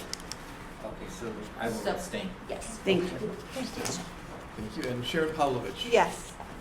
Motion carries. Okay, now, agenda item number 8, review of the board's current policy on deciding disciplinary cases via ballot sent by mail and possible action on revising policy. So before us, you'll see there was a current policy, a little background on these mail-out ballots that we've had in terms of our closed session. And then we see the proposed policy here. So it says when voting on stipulated settlements or proposed decisions by mail, the matter or matters shall be held over for discussion in a future closed session meeting of the board whenever 2 or more board members vote to hold the matter for discussion or to reject or non-adopt the proposed decision. And this is a change from having just one, correct? Correct. That's the major change there. Yes. So any other, is it effective immediately, but Well, and so, I'm sorry, this was revised in 15. This document should have not been updated with the current and the proposed. Once the board adopted it, the proposed part should have been taken out and put at the top. So my apologies. We will correct that because, So, So may I this- ask- so in 2011, it was one vote, Correct. and then in 2015, it was Correct. became 2 votes Correct. required to carry something from mail Correct. over into the next meeting. Okay. and so a little bit of background. So when there used to be more mail ballots, then it, Hector, for your information, so sometimes you would get discipline sent to your home and you would just read this by yourself and then make a decision and then let the board staff know. Unlike in a board meeting when there's a closed session, like I leave because I'm a party, but Helen stays here and the board members read the information and render a decision collectively with discussion. Okay, which is different than doing it at home without the benefit of other input, if you will, or other thoughts and comments, right? And so, but previously this board policy was established because people wanted a mechanism to well, wait a minute, I want to discuss it in person. I don't want to make this decision at home just reading this. So the board policy was if one person wants to, then doesn't matter if everyone else voted, then it came back to the board. And there was one individual who did that about every single case. And so then there were effectively no longer any mail ballots. So then this policy was established that said, well, not just one person, not established, updated, at least 2 people. Because if 2 people say, I want to discuss it in person, then it's not just like an individual's personal preference. It now becomes like, well, this is the board saying this is the best. So that's what's being discussed today because sometimes there are maybe decisions that are mailed and would probably benefit from being discussed in closed session. But if it doesn't meet the 2-member bar of I want to discuss in a closed session, and that's what's before the board today. so it's already in effect. Ms. Miller? This, what? No, Well, Did I look like I don't I know have a if I said, well, no, this was on here because you requested it when you talked to Joseph Chin at the May meeting, right? And Right. so I'm summarizing what has happened and what I believe is the concern, and I thought maybe you could perhaps. So, so are we discussing, Helen? Yes. Can I jump in? Okay. So, a couple thoughts just for the board to consider. I'm not that person that, by the way, just to give background since you're new, Hector, I'm not that person that voted every single time to get it, so it would come before that us. was before 2011. Oh, yeah. Yeah. So yeah. But I want to That's- but I want to just say, if one of you board members wants to discuss it, I want to hear it. So I kind of like the number 1. I like the lowest part. Like, to me, it's not more neutral because 2 people came to the same conclusion. To me, we are an appointed board that if one person says, I want to discuss this, I want to hear what they have to say, because maybe I didn't think about it that way. So that's my thought. 2, I wonder, and Helen, this is a question for you, even if we have this in guidelines, disciplinary guidelines, there's guidelines that are written, but is there a way for maybe it's just in these comments, I'm thinking out loud here, so just bear with me as I motor through this. Is there a way to, every board takes on a different personality, and we've had a few doozy of cases before us. Is there a way, I guess what I want to understand is it a time limit that we're getting mail ballots? Are they sensitive? Is that why we're getting mail ballots? Because if we meet every 3 months, why not just discuss these cases? can the board say we prefer, if it's not time sensitive, like, can we, I don't mean just me, I mean, can we have that discussion and get a consensus of what the board prefers? Can we, without it being a regulate, a guideline, just, because every board takes a different personality. Yes. Do you get where I'm going? So it's like, if we have an implied understanding of where this board stands, then board staff sort of knows that if there's not a time limit and it's a sensitive thing, that they're going to, instead of sending us the mailed ballot, they're going to keep it till the next meet. I guess you understand what I mean by I implied? think I do. Oh, sorry. I have a couple of thoughts about it, if it's okay. I remember when we heard the nursing board talk at that, when we had our sunset hearing, and they have monthly meetings where it's all discipline, and they issue disciplinary actions every month. We only meet 3-4 times, minimum 3 times a year. So there are long lag times between meetings, and I feel like discipline is delayed sometimes if it's not sent out in between meetings sometimes. And also people are entitled to a decision without waiting for us, 4 months, 6 months, whatever the due process. So I like the mail ballots because we can get stuff done, and we can get discipline. Like if there's a stipulated settlement, I'm willing to be on probation, I've signed, I'm going to be on probation because I have a drunk driving conviction and it's affecting my license, and my suspension will start next month because everybody got the ballot and everybody voted and everybody said it's okay, and then it starts, things are moving. If we wait, then that's a delay, and it's an extra resource for our meetings because it's time. So I like the mail ballots for the reason of moving things along. I agree. I and the appreciate- stipulated stipulated settlement. I agree with that too. And I don't mind 2 people, now that I hear there's a history of a person who always wanted everything discussed, that is an obstacle to Right. that. So 2 sounds more reasonable than 1 now. A little bit of protection. 3 might be too many, but I have no objection to this policy. I like it too. But to Denise's point, for those that are not time sensitive, I do think it would not be addressing it through this policy, but establishing a new policy that says, don't use mail vote unless it's time sensitive and you're not able to schedule another meeting in between. Right, point in time, proposed decisions, Hector, so proposed decisions are when someone has a hearing and an administrative law judge writes a proposed decision. That's all it is, it's proposed, because it's still within the board's purview to either accept that or reject it and write their own. But they also have a 100-day deadline. And so, for example, there's one of those for the board to discuss. It's within the 100 days. So the board needs to think about that. And Richard's right on. That's part of the reason we did mail ballots, especially back in 2010-11 when there were so many DUIs and so many cases testing. But to Denise's point, stipulated settlement's different than a Yes, proposed and- decision. Can you make sure and so that's say where that? the stipulated settlement is the process where staff negotiates through the Attorney General and either the individual or the individuals and their attorney, and we come up to an agreement. So we have this document, the disciplinary guidelines, right? So if somebody wants to go to hearing, we're like, this is what the judge is going to read. If someone's not sure, we say, see these disciplinary guidelines? This is what, if you go to hearing, they're going to use this. We're going to settle, we're going to use this. So it's all very clear and transparent, and they know.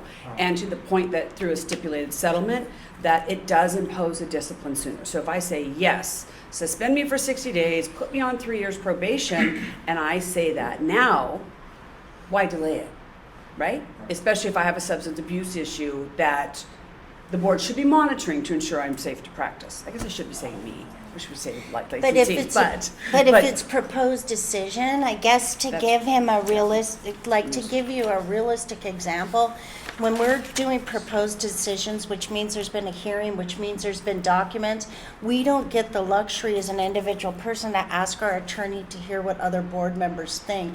And so I'm more inclined to suggest as a board that we consider with proposed decisions keeping them either to special teleconference meetings or in person, just until we start to see maybe more normal proposed decisions. I don't know. And I think that's something that she said, right, Denise, that we can create a whole new Yeah, like we could maybe make proposed decisions one person, and then, but stipulated settlements, it has to be 2 people or something like We that, could do right? that. So if I may answer the question we had posed before. So yeah, typically, mail votes are done when there's a time issue. There is no time limit for stipulated decisions or defaults. They can occur whenever, so generally those can wait till the next meeting, but of course the board may decide that because it's stipulated decisions, there's not a whole lot of reason to wait. We have a party, and they're usually not very controversial. There are many proposed decisions issued by the ALJ which may not be controversial, and there is a time limit. By law, those cannot be altered in any way by the board. They are considered adopted after 100 days. So if the board would like to reduce penalty, would like to send it back, would like to have its own hearing, would like to make some edits because there's errors in the PD, they must do that prior to 100 days. Many, well, I wouldn't even say many, but there may be certain issues or topics, or the ALJ laid out everything in full detail, and so the proposed decision is not controversial or is not off the wall. There may be issues that are require some fine tuning as to what the board would like to say, or they're controversial or confusing, and so the board may want to have those discussions in person. And so staff doesn't always know what is controversial and what is simple, especially for the board. And so, but mail votes either must happen if there's a time issue, or we must set an additional meeting if there's a time issue. There are situations where legal may highly recommend this needs to be something that is discussed either at the next meeting or at an additional meeting. Special meeting is something different, but I slip sometimes and say special meeting. But an additional meeting, at which point we would meet, take public comment, and go directly into closed session for the discussion. So the policy, from what I understand, would probably need to at least be clarified rather than a verbal vibe of the board to say, in general, we like this. If PDs are, you require 1 or 2 people in order to bring it to a discussion. PDs or STIPs require just wait until the next meeting, or however. There are good points about waiting for discipline, which is why the law sets a requirement of the board must render a decision, or the decision is rendered for the board within 100 days. So, of course, discussion helps to facilitate a solid decision, and what happens on a mail ballot is that in addition to, well, and I guess maybe this is obvious, but if this is controversial, the board can also either contact myself, or I should just say that, the board can contact me as legal counsel. And perhaps, Anytime. oh yeah. And, to say, wait, I don't understand. And if I can clarify, at which point it's no longer controversial, then you can proceed to vote. So if that makes sense. So, but yeah, if the policy simply says this is how we mail vote, and then, but we would like to either limit that or change it or make it more specific, then that would require a change in the policy. If it's just a guide, and we'll just proceed as normal, specifically if there's a time limit, but also if it's just deemed to be not that controversial, perhaps a citation or whatnot, it can go for a mail vote, and if 2 or more people want to discuss it. There is also, I don't remember this in history, but other boards have also considered the cost element, specifically when there's a sensitive time issue, but the cost element of having to set up a whole new meeting, and especially if it's something that is just not controversial or of critical need for discussion. But that being said, discussion is always a preference, I should say. Could we do what Richard suggested and have 2 people for stipulated settlements and one person for proposed decision. Could we update the policy that way? That is more of a political decision or a policy decision. But certainly, as long as it's legal, which that would be legal, the board may do as it wishes. Seems the One easiest way. One other to thing get there. also might be that stipulated settlements are not mailed out for vote if there will be a board meeting in the next 6 weeks, for example. I mean, you could put a time frame on it, you know what I mean? Like, if we just got a stip yesterday before we flew out, we would bring it to you, right? I mean, we wouldn't like wait and mail it to your home next week, for Correct, example. correct. So, but in terms of, again, the time frame and imposing discipline sooner, if there, you know, like maybe that's something you guys could even talk about, if that's going to be part of your consideration. Like, oh, well, we don't mind waiting 30 days or 6 weeks. We don't want to wait the full 3 months until the next meeting. So I just want to pose that if you're going to be, you know, discussing changing the policy. I just want to throw that out there, like, for further Do you have direction. does board staff have a suggested reasonable time frame for us to discuss? Or you could tell us not to send you any steps. I mean, Yeah, I don't know. recognizing though that if that's the case, and the person should be monitored. I mean, that delays the monitoring of them. So that's the, like, you know. I think I heard from Richard's comments, and I agree with them, so we have to take a pulse of everyone, but I don't think the board's going to a place of not wanting, of directing to not send anything. I think we all agree. Yeah. I just wondered if board staff had a recommendation on time. Like, if we were to put that in the policy, would it be 4 weeks, 5 weeks, 6 weeks? She said 6 weeks, and that's, but it's kind of an arbitrary. But yeah, I mean, it is. I mean, again, I think about the monitoring. I think about those that need to be drug 6 tested weeks, 10 or days, have yeah, other Yeah, types that's of my monitoring, concern. right? That's why I wouldn't want to wait. So, Exactly. Because we need to 2 start. months, or maybe 2 don't- months seems like a lot. 1 month seems like. Well, and plus there's a 10-day notice in there, so we're really going to see it Oh, soon. you're right. You're right. We're going to Right, see we it still sooner, aren't so gonna 6 vote. weeks seems reasonable. and then you do have the reg also that allows, you know, for the effective date goes in 10 days after the board vote as well. So there's another mechanism to help get it, you know, sooner. Because like the PDs, it's 30 days by law. Oh, I see. Unless the board remembers to specify a sooner time frame. But I mean, for at least for the STIPs and the defaults, we have set in reg that the effective date is 10 days from the date of service. So if we were to adjust the policy, this policy would then read something like 2 people for STIPs and defaults, and 1 person for proposed decisions, and STIPs and defaults not to be sent out within 6 weeks of a meeting. Is that what we're discussing? Okay. Yeah. Well, what do people? I mean, you don't have to do, I was just adding that element to it though, you know, Yeah. so to help. So you would have, so under proposed policy, you could have, when voting on stipulated settlements by mail, the matter shall be held over for discussion in future closed session. You need the board whenever 2 or more board members vote to hold the matter for discussion, etc. And then when voting on proposed decisions by mail, the matter shall be held over for discussion whenever 1 board member. Yeah. Is that? Yes. The And only then- thing I would add is could you add default in there if you're going to make them stipulated settlements and defaults would be the 2-day. Or defaults? Okay. Okay. Yeah. Good call. Yeah. This is Defaults. legal, if I may.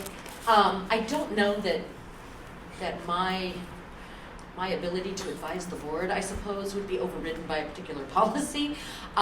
But if this is something that legal determines is controversial enough, the board can do as it wishes, but in any kind of mail vote, legal can input, you know, legal advises this be discussed in person, or perhaps it could be placed that if upon legal advice, the staff will set this for a meeting or postpone it for the meeting. But generally, if there's an issue, I don't know that it would need to be in the policy if it was included in the mail vote. But I do want to just circle back on the process. We don't send it to you. We do it on our own. It should be sent to me. Yeah, I guess we Yeah. need to have that discussion offline, And- but. Helen, I guess, just throwing out this thought, I would hope that's what our legal would do, so I don't need that in a policy, but That would be, yeah. that would like I be, said, to me, we could find that in the description of what you do for the board, but if Correct. you want us to discuss it, I guess we could. I just wanted to throw that out there, that if the policy was, we generally get these, if it's out 7 weeks out, for example, that the policy wouldn't mandate that it had to be that way, or at the very least, if there was a way for legal to review and advise the board.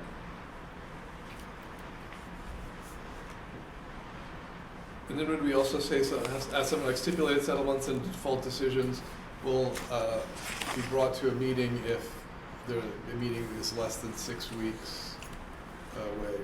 If there's a board meeting scheduled within 6 weeks of the, whatever, production of the, does that sound reasonable, like a third paragraph? Or just even under the proposed policy, the last statement could say all of the above would be brought before the board within, if it's within 6 weeks of a meeting, and then you just have And a and the 100 days Yeah. requirement of the proposed decision, yeah. Yeah, Yeah, and then the that sounds second one is just the proposed decision. I meant That sounds good. 2 days.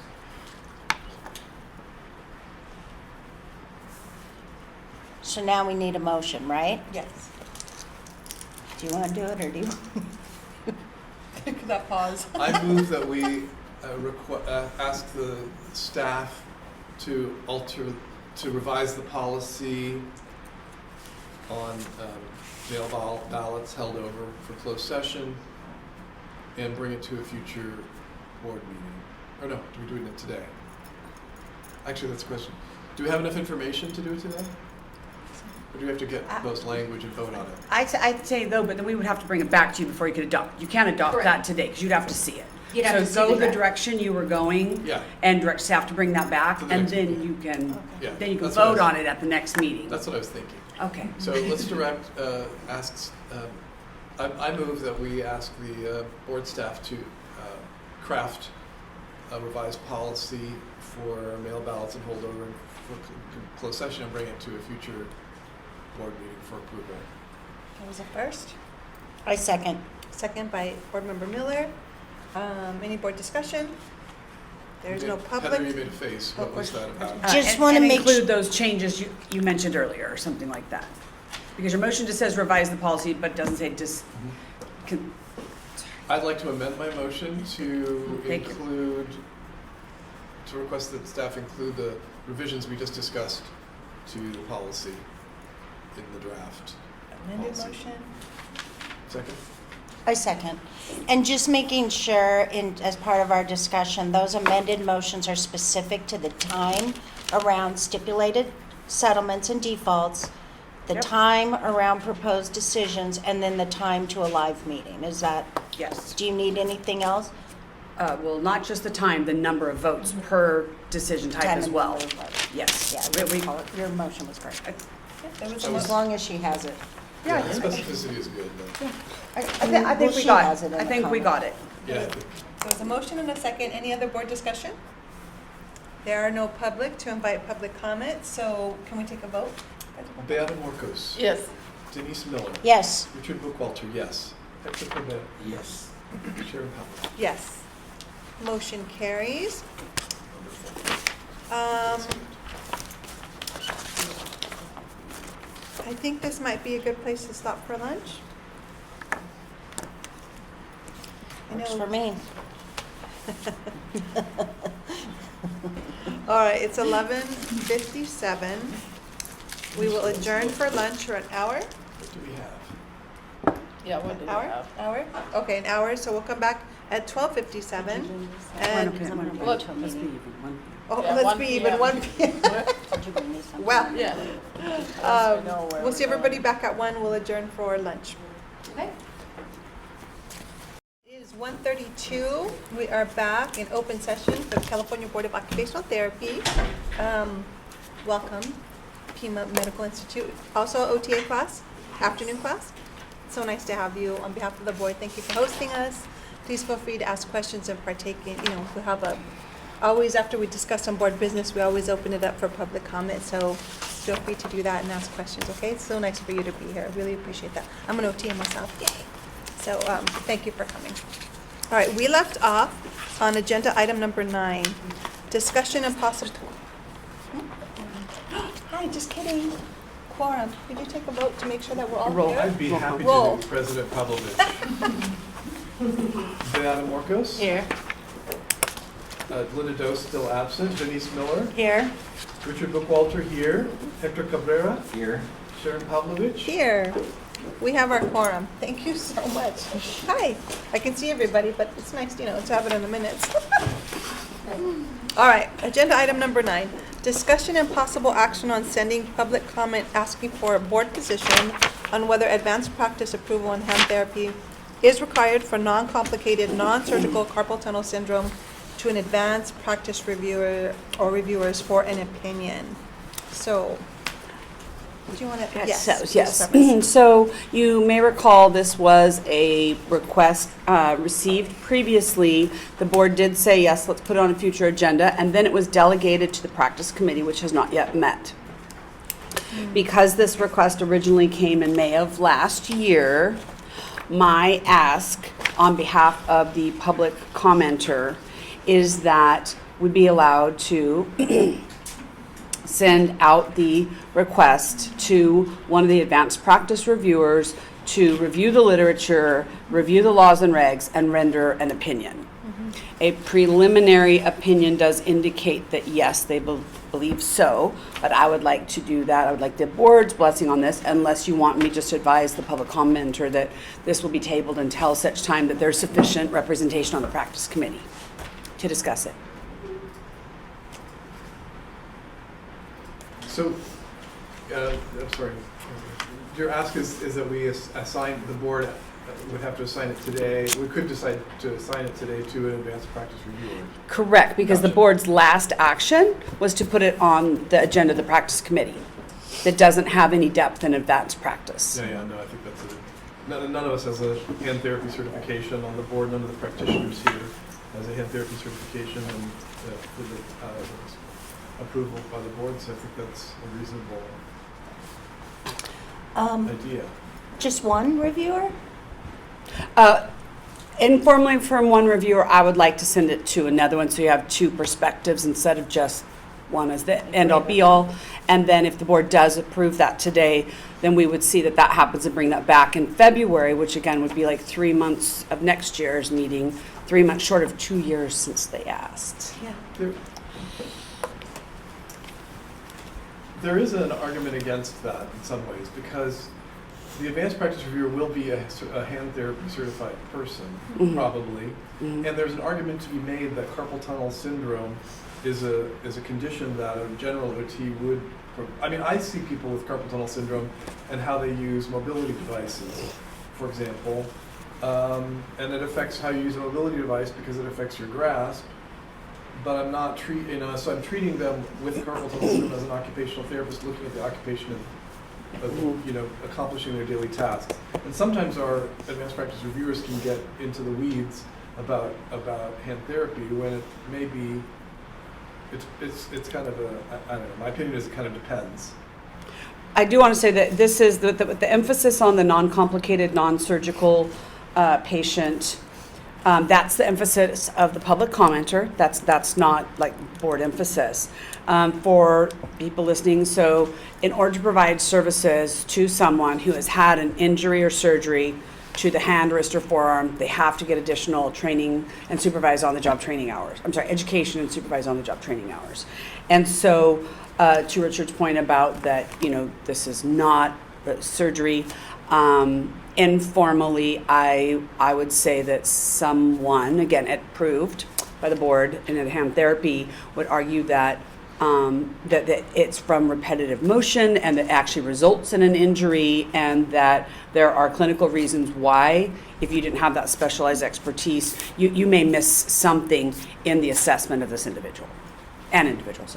So, but anyway, so it's up to the board. You could say no and just wait till we have a practice committee who can review it, or send it out, and understand that there would be a cost to that, right? We could certainly limit it at no more than a half hour or an hour, because the experts, when we send it out, they are compensated for their time. On the board staff, we don't have any clinicians, and so when there are practice-related issues, they sometimes go to the practice committee, and other times we send it out to OTs that we pay for their services to give us a clinical perspective, because you don't want someone who's not a But clinician making I it. would actually go to the point of saying that we're utilizing these expert witnesses like we would utilize a practice committee. And to your point, which is a good point, I think what the reality of the situation is we're the non-clinical hand therapists that get to decide ultimately because we're the board. So I did, I supervised hand therapists, and so I feel comfortable weighing in on this.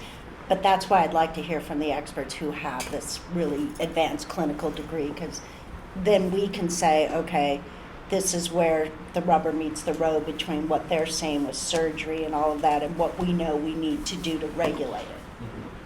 So I'd be, do you just pick them randomly, or do you have people in mind, or what's Well, your I don't know how many process? we have currently on contract right now. 2 or 3, I think. I'm not sure, because we contract with them. When somebody is a a practice reviewer for an enforcement case or an advanced practice reviewer for the courses, those individuals who agree to that, they contract with the state of California. And again, it would still, if the board did go that direction, it would still come back to the board. The information would. It's still going to be the board's decision. Right. It might be helpful to you all to see, the writing or the pros and cons, And the only reason I say to ask 2, because I just don't think 1 is sufficient. I think it would be important to have the perspectives of 2 different people. But that's just And my of course, when recommendation. you queue them up, Heather, I'm just confirming, I know you'll do this, but when you queue them up, you'll set the stage, set expectation where they know this is not to do any replacement to the hand therapy certification, which is very, very advanced. This is just so we can have something to regulate. Like, they'll understand that, right? So they don't go, so. I think so. I'm not quite sure what you're saying, but this person would just be asked to render an opinion. You know what I mean? Given the literature that's out there and the, laws and regs, do you think you have to be approved or not approved to provide hand therapy services in this situation? They don't see the report. It'll come to the board first. In your question then, so I just think adding the words, so the board will know whether. Oh, yes. Then I'm they'll sorry. understand it's a board function. Okay, yeah. Not a hand therapy. I think they already know. But yes, I will make sure that it's framed that way. And it's not just carpal tunnel. It was, osteoarthritis and some other things. Right. So. Okay, I'm good with that. Yeah, I do have the reservation of, if we pick some of the people who become our advanced practice reviewers, I've seen some reviews in the past where they seem stricter than perhaps a more broader group of occupational therapists weighing in would be. If they already they probably already have their CHT. They probably have, they're looking to find something, to analyze and do a careful job, and to set a high standard, which may exceed. May tilt their opinion. It may bias them. Then what about a non-approved hands person? What about a general OT, One of somebody each, that we maybe one of each, or- that looks at like a discipline cases that's not a hand therapist and get their perspective? Maybe one of each. Yeah, that would. Or somebody that works in like ergonomics, specializes in ergonomics, but doesn't have a CHT. Or Well, I don't know how we would find that. Well, I'll help you. That was They my have to contract specialty. with the state, though. You know what I mean? To Yeah. be, so. Or Is that a long orthopedics. process?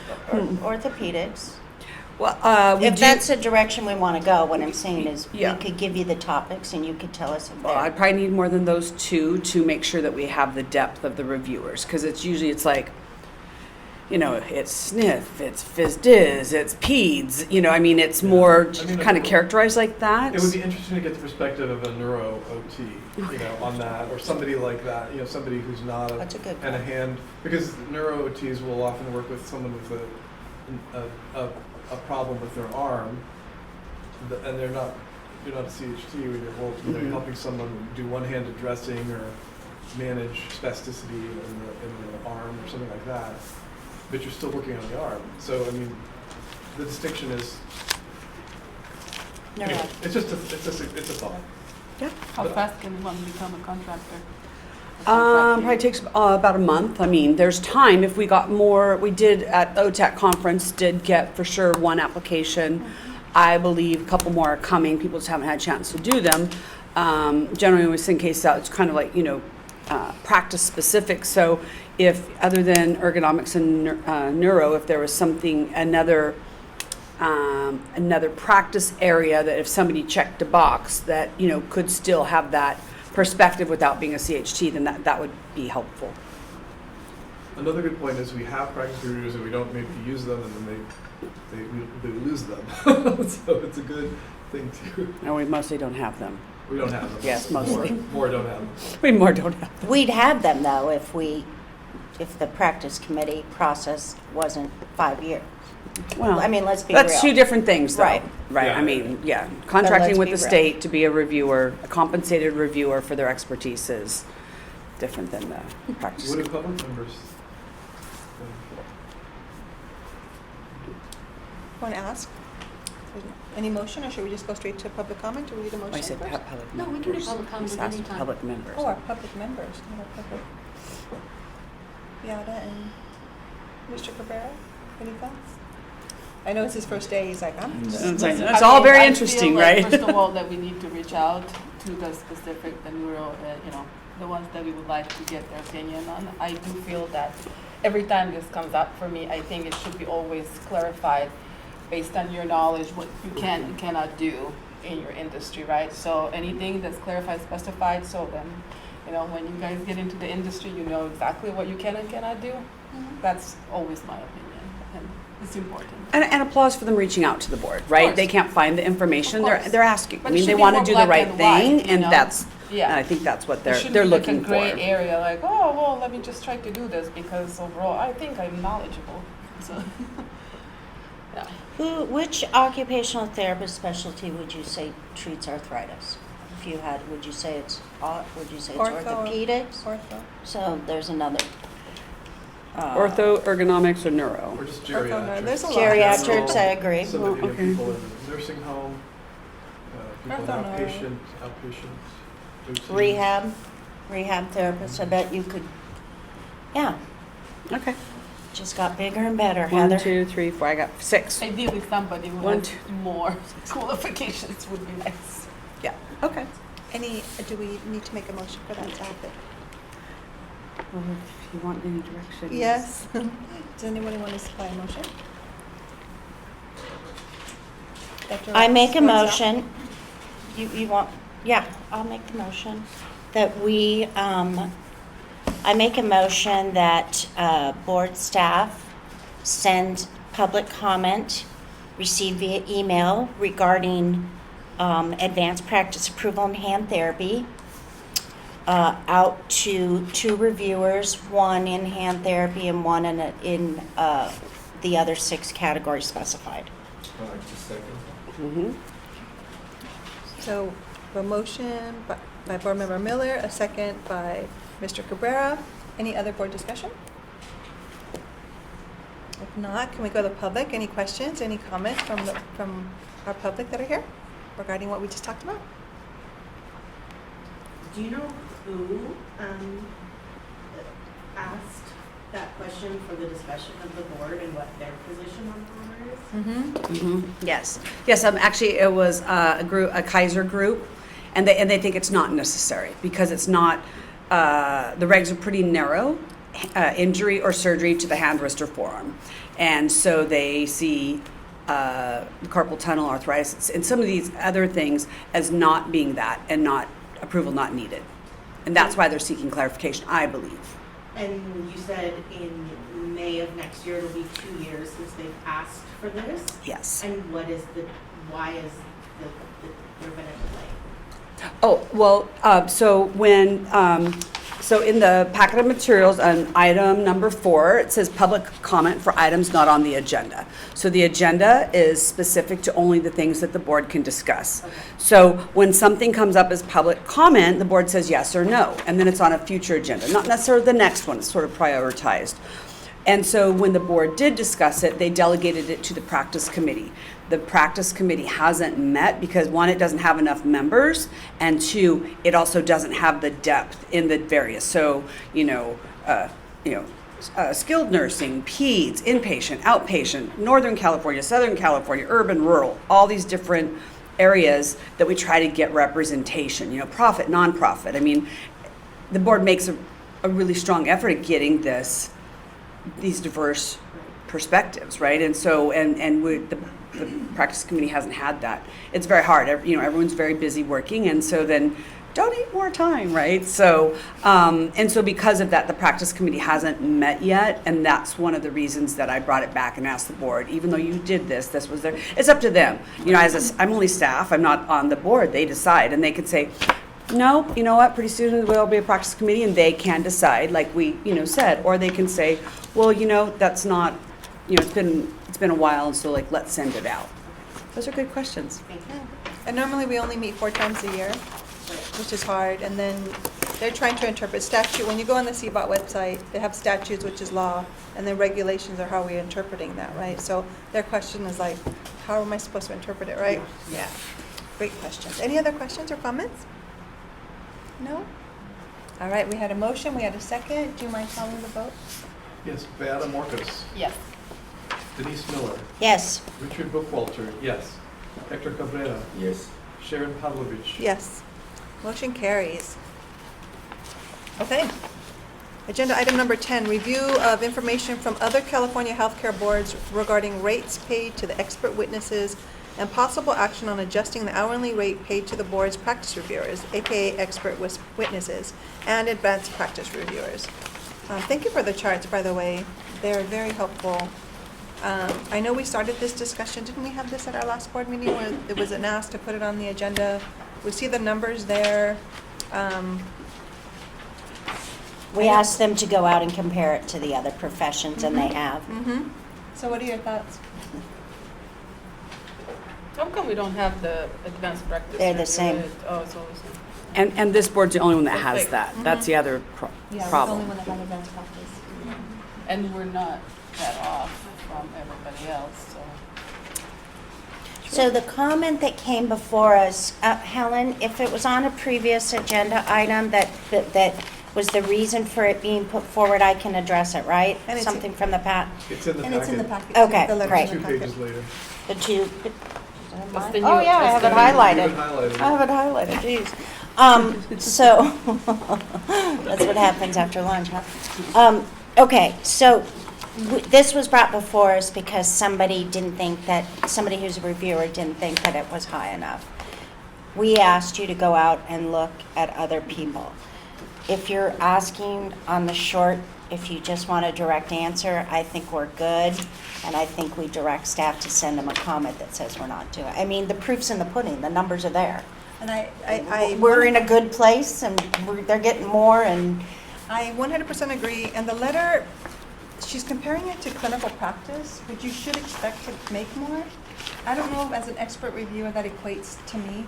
Right? she's also comparing it to expert testimony, which is different than reviewing. Right. And so I think we're well within where everybody else is. I just, knowing the fiscal implications and all the discussions we have with the board, I'm with Denise. I think we're in a good place. I don't see any reason to increase it. Yeah, and I feel my feeling is that I would speak against an increase right now and speak in favor of keeping this current one, partially because we are on the verge of increasing our fee, that we've voted to increase our fees, which to cover the cost of the board and to turn around and increase compensation is, I think the minute said tone deaf. From the last meeting, and I continue to believe that it would be tone deaf to do that. Any other board discussion or questions or queries? So our motion is going to be to direct board staff, right?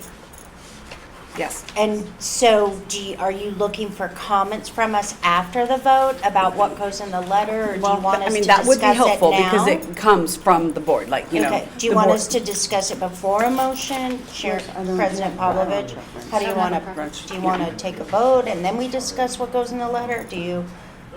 Do you want us to discuss now? Let's take a vote and then discuss rules and law. Okay.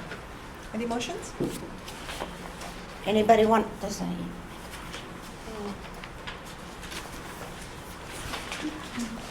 Okay, I make a motion that we keep I make a motion that we keep the hourly rate paid to the board's practice reviewers, and that we direct staff with comments to follow up with them in a response letter. Now, if we're going to direct the description of that letter, is it wise to get public comment first or after we make the specifics? Once the motion is seconded, we should ask for public comment before proceeding. Right after the Or- board well, after discussion. board, Yeah, any yeah. further board discussion. Yeah. Any other further board discussion? Was the motion seconded? It was. Yes. Okay, I'm sorry. And then we can go to public comment and then create the draft. Any public comment on the discussion for agenda item number 10? Do you have those in front? I know there's a couple ones that are floating around, so if you have any questions, no questions? And actually, just so you know, so after the table, then following that, this was the actual public comment about that, about, increasing the rates. I just don't know if they're sharing. Yeah. No public comment? Okay, we'll go back to the board. Did you want to designate the items for the? Whoa, Do we take a vote? Yes. We need a vote. Oh, sorry. We'll take a vote, please. Beata Morcos. Yes. Denise Miller. Yes. Richard Bookwalter, yes. Hector Cabrera. Yes. Sharon Pavlovich. Yes, motion carries. Okay, Can Now this board chart be discussion. included? So my comment is, can this chart be included in the letter? Because although I think it's important that we raise fees, and certainly that can be in there, I think what's really we're not making a decision. We want to send a message of value. We value the work that they do. We want them to continue in this role, and the pay that they would receive is comparable to what other practitioners are. And I really want them to just, if the numbers had demonstrated different, I would have voted to increase it. They don't. It's the price of milk is the price of milk. So there you go. So I would include, And I think Can what the chart be was helpful- included? Yes, the chart can be included. And the one other thing I think it would be helpful, because there were comments that were made distincting that reviewing paperwork is not the same as being a treating clinician. So That's important as well. And so that's what I would need help with that. What else could this letter say? Besides So- that it's not the same. Is there expanding it? I'm asking for help with Yeah. that. Trying to think if you said something to the effect of, we recognize the importance of clinical work and pay that is commensurate with that. However, practice reviewing, how do we want that? Well, don't we let them know that we really value that they took the time to provide us with input, and we value that feedback, and we value the work that they do for the board, and we'd like them to continue. And we took it serious enough to compare it to every other practice that's like us. Mm-hmm. And this is, see attached chart. Do I have to draw them a? And something about the letter refers to the communities. The letter asks, I'm asking for community standard compensation in order to do this specializing important work. So what is I think it's fair to say that community standard compensation would be it reflects the standards in other boards, and that and the fees that the amount of money that is paid by our board is the community standard. Mm-hmm. That patient care has a different standard. Okay. It's a different marketplace. So even in the teaching environment, I get paid as an adjunct, I get paid administratively, and I get paid clinically. And they're two different rates. And so, That's a good point. I'm not sure. does the word administrative help, Heather? Administrative versus clinical. There are Yes. things we do in our Yes, practice. that is helpful. That's really good. that Yes, are that is a good phrase. administrative versus And that's going to clinical. make the point between, Clinical. you're not clinician, but this is more Right. administrative. and- Yes. Yes, that's perfect. Does that Yep. help? Okay, yep, I It think is- we have enough. Yeah, that's good. Is it appropriate to bring up the fee increase in the letter as also a consideration? It's too much. too much. I No, don't know. because- I mean, it's factually, it's correct, you know, but I mean, in terms of the whole optic, I don't know. Well, let me ask you this, even with the fee increase, if every other profession was paid 150 and we were still paying 75, even with that increase, would you have voted to give them a bump to 95, something? Because I probably would No, do I have. have a motion? Just kidding. No, but if we were below standard, I guess Yeah, yeah. to reasonably think this through, if we were that You're right. below The standard, main point is that we're not really Yeah. that below, far below standard. yeah. Plus, they can say now that you collect more, you can pay more, right? Say that again? Say that again? Now that you So you collect- get that we collect more in fees, right, then you can pay more Oh. to compensate. Oh. That's true. And, That's a good and point. in closing, once the board has ensured its long-term fiscal solvency, please raise this issue again. The board can consider it at that time. Perfect. Is that are you serious? No. Well, I don't know, but I mean, it's kind of in alignment with what Yeah, yeah. she's saying. I mean, Yeah. you know, without saying what you're saying about, well, we are looking at raising fees, so it doesn't seem Yeah, yeah. appropriate at this time. So, I mean, I say it, you know, in jest, except that it's That's true. it's true. Can I come mean, back. But you're Consideration on to for us. something, because you could direct them, when they become aware as an expert witness, since we're comparing to other professions, and now they have it, please feel free, when you know that other professions go up, you know, to come back to the board. Or, how about this? The board it must be a responsible steward for the licensing fees charged to all licensees for operations, for all board operations, including expert review. For that reason, we must maintain a community, you know, a community standard, or the standard. yeah. Something like that. Yes, and that goes back to what you said about that's one community standard. Patient care is a different Yeah. community standard. And we're Okay. responsible for the stewardship of the dollars that come into us. And that Okay. kind of gets at the,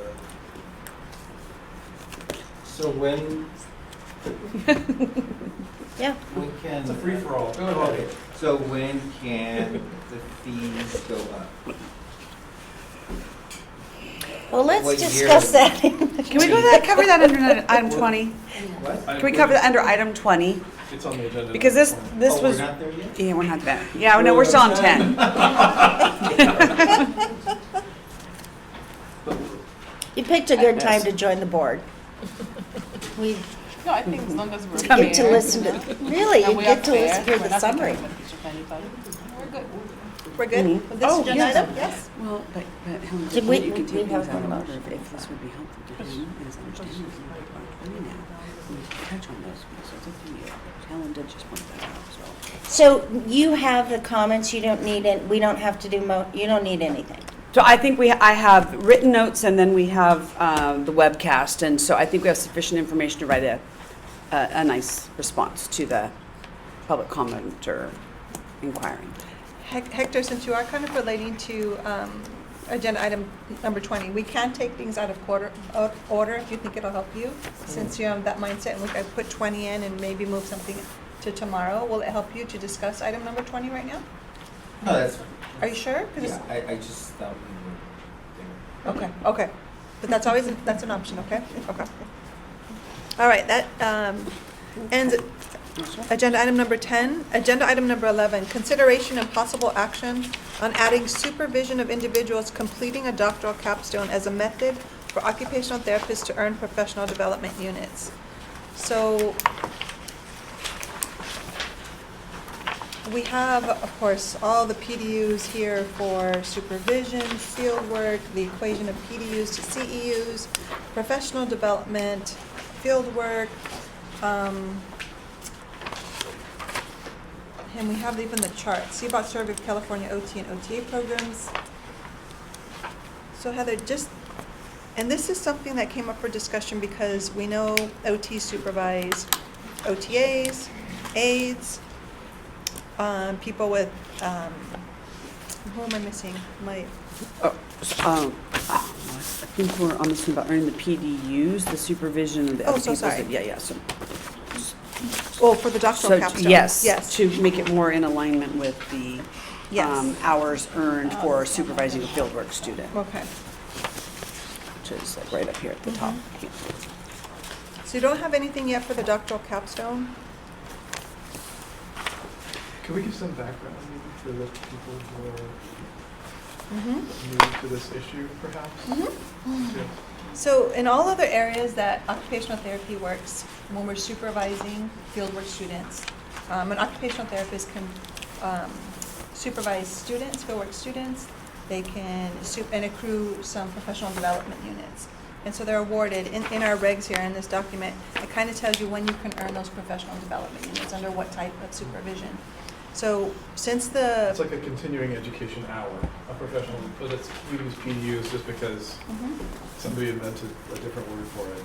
And it equates here, it says continuing education means this much PDUs.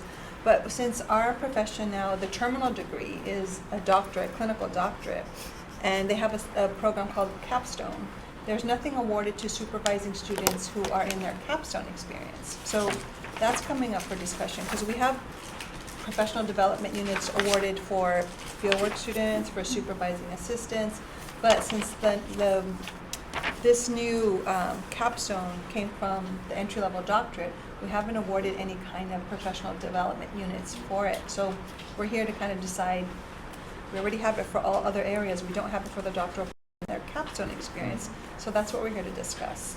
And anything to add to that, Heather? Yep. So when the board discussed that last time, that's one of the reasons, the following pages, the chart shows the schools. Many schools were reached out to, and it was a little challenging getting responses. But the table summarizes what the response is, and that first column about earning PDUs for supervising an entry-level doctoral capstone, that's what agenda item number 11 is about. There's other things in there, but that actually applies to something different. But When the survey was sent out, do we have a copy of the survey in here? we didn't send out a survey. We reached out to Got the it. fieldwork coordinators. Did you provide the number 12 to them, or did they just come up with that? Oh, no, this Did is you their responses. Every single So- one responded 12? No, not everyone responded 12. All of them but 2. Well, I mean, the ones who responded, but you have their comments. Following the table is the actual comments. Okay. I have a question about the table. What does the second column mean? I mean, they don't award PDUs. The Cal State Dominguez Hill does not award PDUs. Telling Is this us what they're what we saying? should. This is their opinion of what the board should allow. Okay, Is that it? are you talking about the earning the PDUs for the doctoral? It says earn PDUs for supervising entry-level doctoral capstone experience, ? We You're had saying- so few responses when we reached out to the OTD programs that we broadened it, thinking that other fieldwork coordinators or program directors may have an opinion about that as licensees. So did you say, what is your opinion about PDUs for supervising entry-level doctorate Sure. capstone experience? How many do you think? Do you think Okay, OT should earn, or, this is their opinion of what we should. Yes. right, How and many? if so, how 12. many?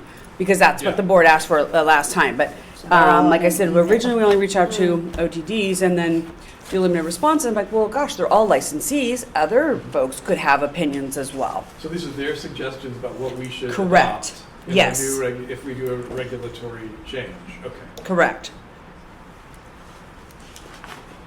And their opinions about how many maximum students Well, yeah, that's where, falls apart. And I think- that's for items 12 and 13, though, those next two columns. So President Pavlovich, since you teach at Loma Linda, how long is the capstone experience?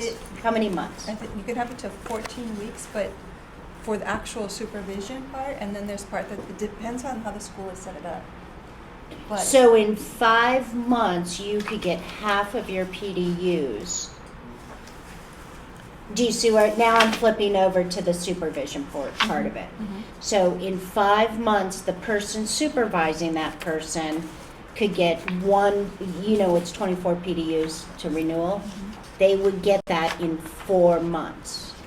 They would be 50% of their PDU renewal. because as it is right now, we only, even if they take 2 fieldwork students, they can reach their 24 in one supervision period if they're, but the board only allows half of those, right? You can only submit ever 12 for your max for watching and field work level 2 students. So the conversation has been, let's see something very similar for the So capstone they want experience. something similar, But okay. the thing is, the conversation that comes now, what if you're an OT and you're also you're supervising a fieldwork education 2 student, level 2, and you're supervising a doctoral capstone? Then what do we do?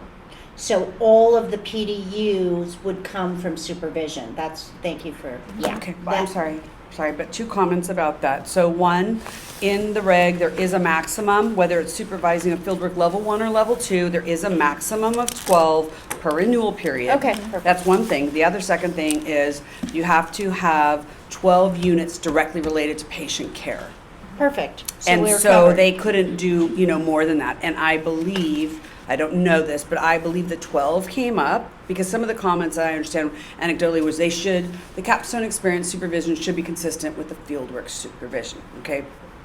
Even if the periods are different or what have you, or the involvement may be different, except that I think, to Richard's point about this, well, what 12 kept coming up, I think that's because in regs, it currently says 12 is maximum. I Okay. think that's where this sort of, Okay. this common That thread makes came sense. out, if I had to guess. Makes sense.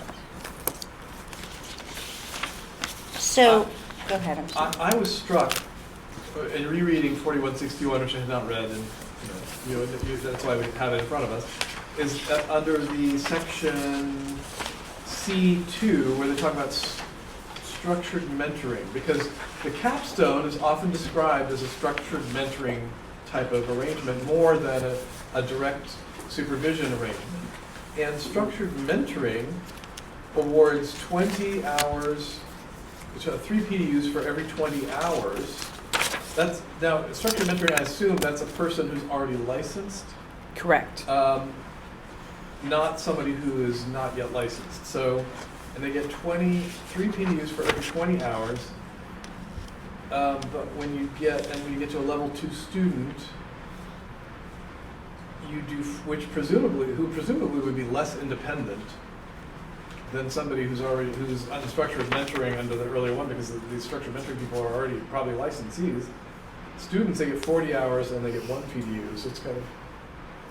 So, and the capstone experience is built, it's student driven. So unlike fieldwork, the site doesn't find your sites for you. The students have to kind of, hey, I want to work with Dr. Javaharian. She works in domestic violence. She's actually mentoring someone from St. Augustine, and they reach out to her. So she does more of a mentorship program, right? She's not directly supervising. It's not clinical practice like fieldwork, right? It's helping this young student with their research and this doctoral capstone working.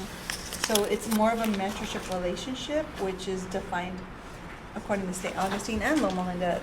That could occur for the capstone experience, right? Mm-hmm. So it's different from fieldwork for sure. It's supposed to be different, not the same. And it sounds like it's different in our regs too, which is cool. So, did any of your colleagues weigh in on this? I'm just curious. Yeah, I mean, I think they really want it to earn very equivalent, very much equal to the fieldwork experience. Like at least half the PDUs. 12 was the common one, but they were open because it's so new. People are just experiencing it right now. Following the table are the individual kind of summary of comments. So Again. the risk, sorry that I cut you off. The risk is we have nothing for capstone. Correct. Okay, I'm ready to.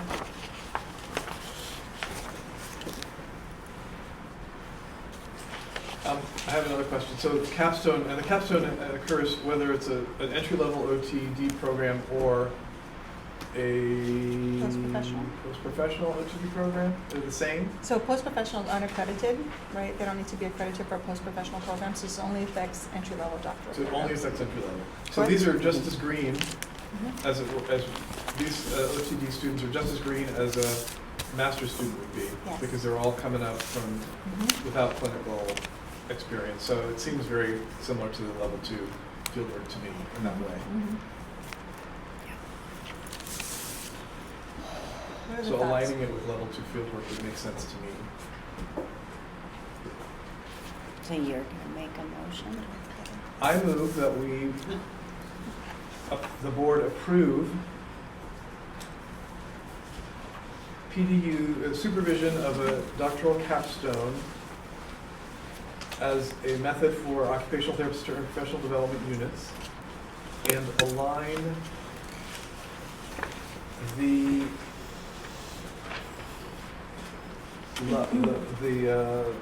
PDUs awarded to the level 2 level 2 supervision, student supervision. I second. Any more board conversation? Public comment?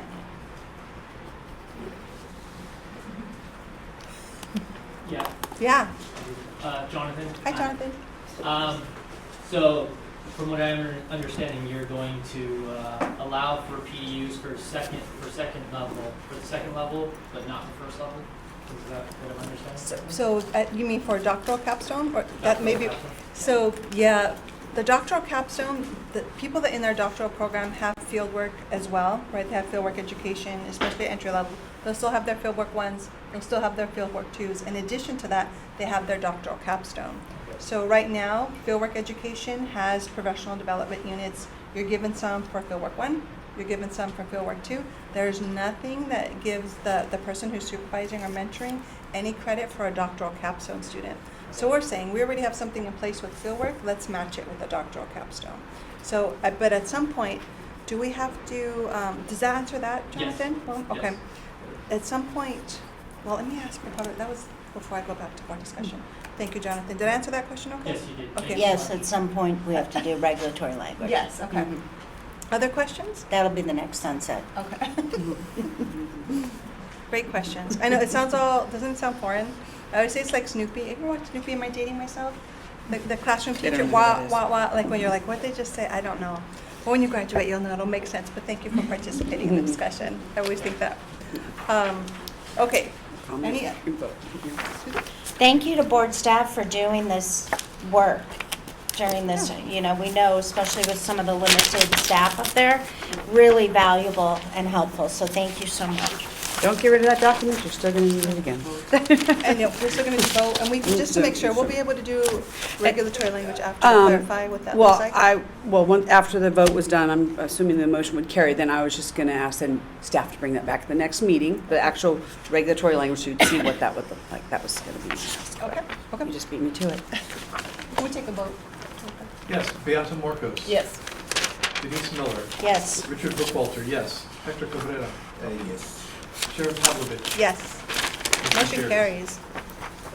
And then we already talked about staff bringing it back for regulatory language. Okay? Yep. All right. Agenda item number 12, consideration and possible action on determining the maximum number of occupational therapy students completing their fieldwork that can be supervised by an occupational therapist who is concurrently supervising occupational therapy assistants and or limited permit holders. Now, Heather, if you can remind us again. I do also want to remind you, don't forget public comment number 2 from this morning, tied back to this item. So I just want to keep that on everyone's radar. So the Practice Act specifies that an OT can supervise no more than 3 OTAs because of the regulatory requirement that the supervising OT has continuing clinical supervision and responsibility for not just their own patients, but the patients that they have delegated to this OTA, who's providing services under their supervision. Except that OTs and OTAs both can take on fieldwork students, and so there is no mention, there's supervision regulations, but there's no limitation on that. And so previously, when somebody had too many that seemed reasonable, the attorney pointed out that the laws and regs are silent on that. There is no maximum imposed, and that it was up to the discretion of the supervising OT. The supervising OT who was taking on the risk by having 12 or 16 students providing services.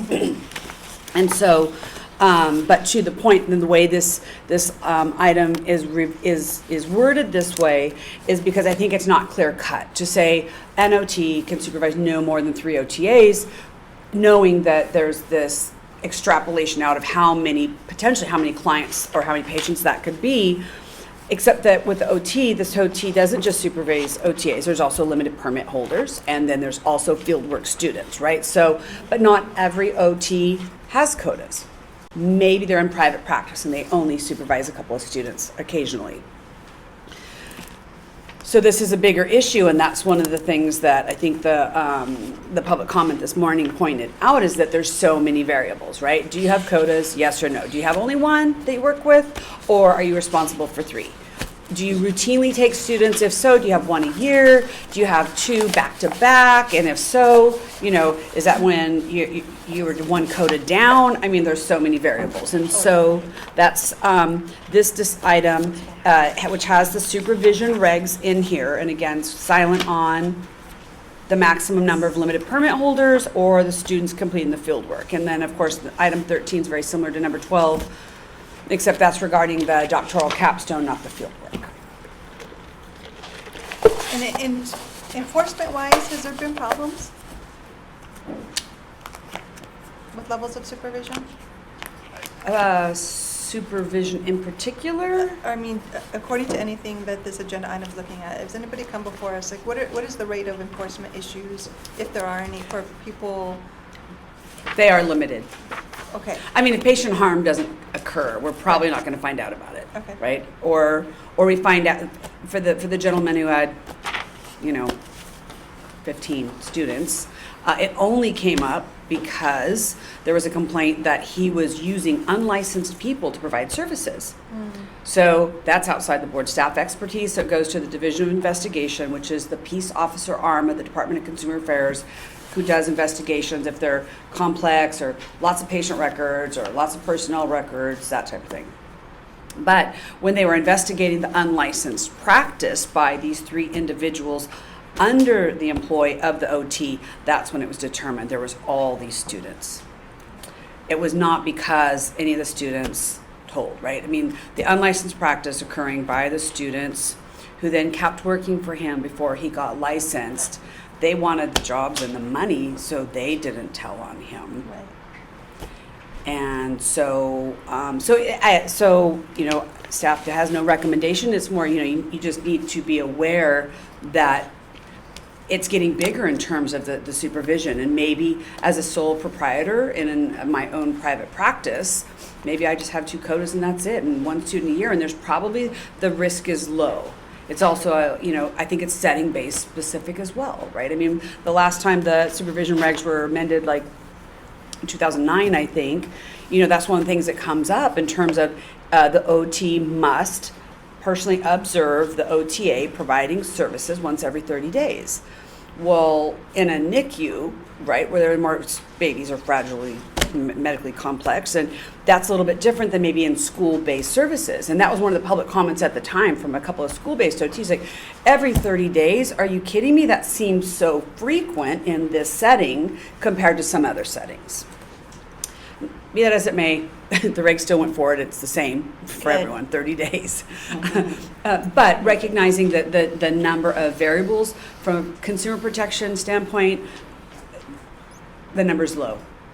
The number's very low. In terms of patient harm, and I don't even know that, but certainly for patient harm, unlicensed practices, it's kind of that's a different thing, even though that's how this came up. Okay. So this doesn't include that passage, but my understanding is that an occupational therapist is limited by law to supervising no more than 3 OTAs at this time. So a licensed OT can supervise up to 3 licensed OTAs. Students are not licensed and presumably would be less autonomous than operating less autonomously than an OTA in my view.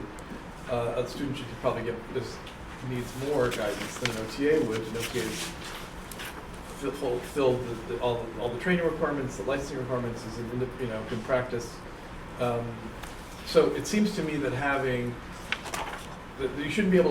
certainly shouldn't be able to have more students than you have OTAs, because if you can't supervise more than 3 OTAs, you shouldn't be able to do maybe even 3 students is too much, because you got to keep more of an eye on them than you would your OTAs who have the skills and experience and have demonstrated their abilities.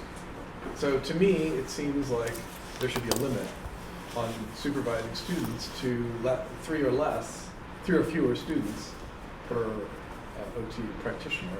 And that probably goes, so that's my, just from a internal logic point of view, does that make sense? You're aligning the numbers 3 with what we currently have in regulation. Is that what your reasoning is?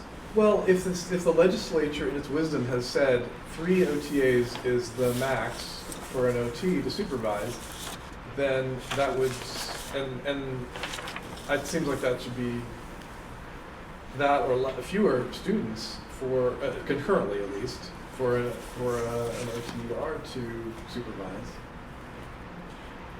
Yeah, I agree. To answer your question, just to make sure I understand what's in scope for us, this is a consumer protection issue because we have oversight over the OTR and the OTA. So that's who we're speaking to about this, right? So we can also, in our response about this, I mean, facilities have to make decisions too. So the last time we discussed this, I mean, the person who supervised 16 people, while it wasn't written anywhere, sometimes there's implied ethics, ethical reasoning, you know what I mean? So I wish they would have come before us. But that being said, we can't, we can put, I guess what I'm saying is there's a number of outreaches on this, what we can regulate to and what we might suggest, or we can give this ethical scenario to schools like this and they can work it out. I don't want to over-regulate on this, but what I'm saying is there's a number of opportunities to make a difference in how we speak about this so that people can make, you're going to be practitioners, you're going to make your own decisions. Nobody in here looks like they're going to supervise 16 students and think the law says that, right? I mean, come on.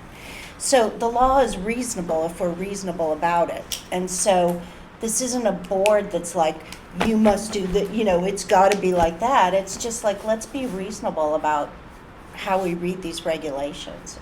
And I don't, were you going to say something, Heather? Yes, and we know the state of fieldwork education is problematic, right? There's never enough spots. My hesitation is if we do put a number, how that's going to look at for fieldwork education. As an OTA that practices, I'm a phone call away, right? I have 28 years of experience. So I established competency my first time with the new OTR, and they're like, good, I'll phone call away, hour away, I'm good, right? And there's several of us that work for DM, 2 or 3 that are supervised in that manner. So technically, there's not direct line of sight, right? I'm not talking about Medicare beer, those kinds of things. So I don't know how I feel about directing how many students, because most people are burnt out and don't take that many students anyway. They just, it's hard. It's the opposite problem we have. There's also one difference between supervising an OTA and supervising a student. One is the OTA is a full-time employee or an employee. A student is like, there's a level 1 student, it's 40 hours. So you could presumably, if you had a full year, you didn't take any vacations or time off, you could do 26, you could have 26 level 1 students in a year, none of them at the same time. And you could have 4 level 2 students a year because they're 3-month stints.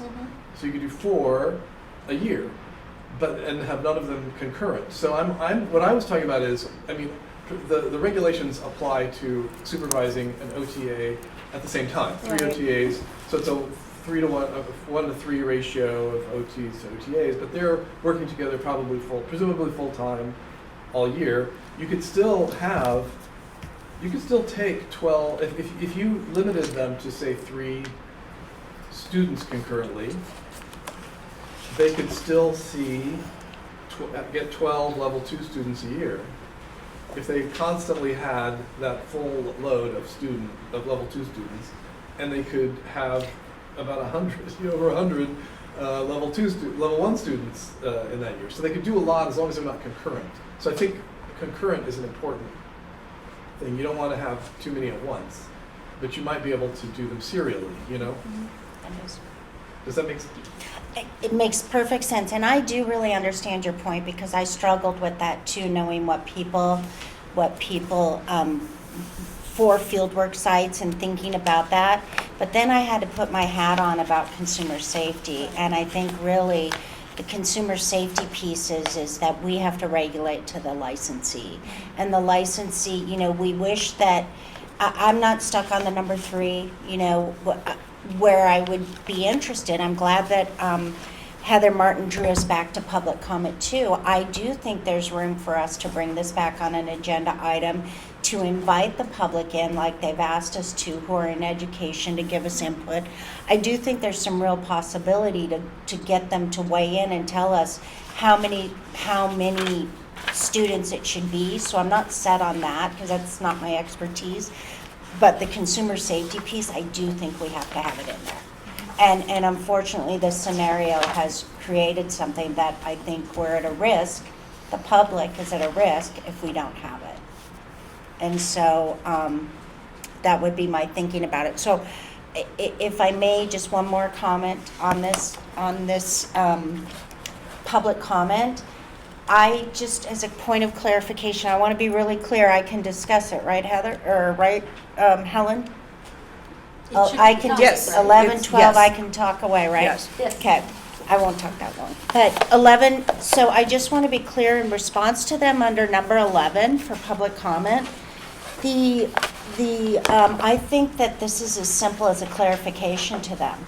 The board isn't regulating that you have to take a capstone student. We're just telling you that if you do, you're going to get PDUs. I mean, it's a winner's message you're giving them. So I don't know that. Are you talking about item number 11 though? Or Yeah, so okay. in the public comment, I'm writing in regard to 11 and 12. Item 11 addresses the potential for a doctoral camp.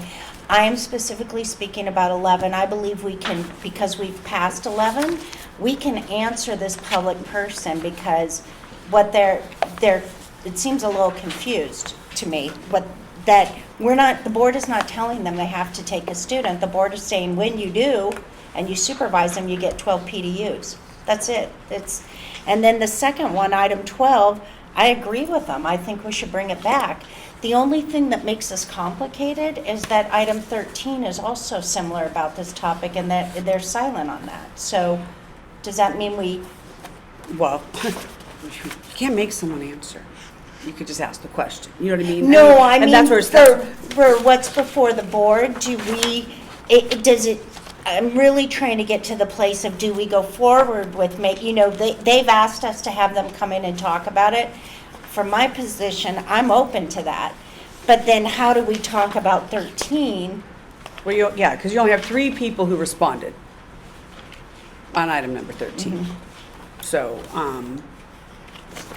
So going back to if it's the board's pleasure that, because item 11 has been addressed, that we're directing staff to respond to public comment number 2 regarding the capstone experience, we can give them an update and let them know language will be presented at a future meeting. Regarding number 12, that's the one you guys were discussing,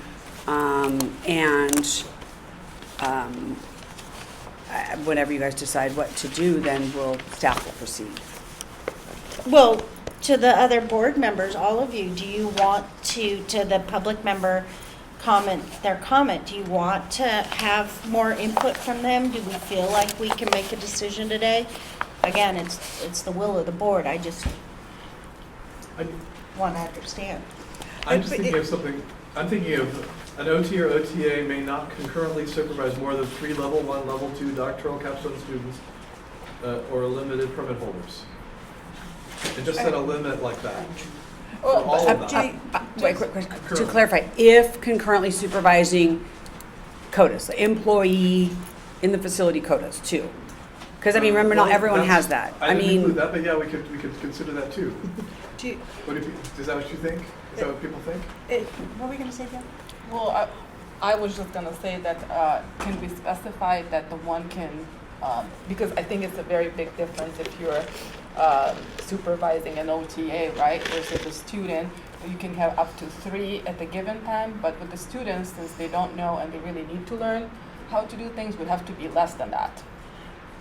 And so that's my point, because in the end of the day, that's when they have more one-on-one time, not even one-on-one, maybe just 2-to-1 to learn better and progress faster. And that's how consumers going to be safer in the end of the day, right? Because what is better learning than hands-on?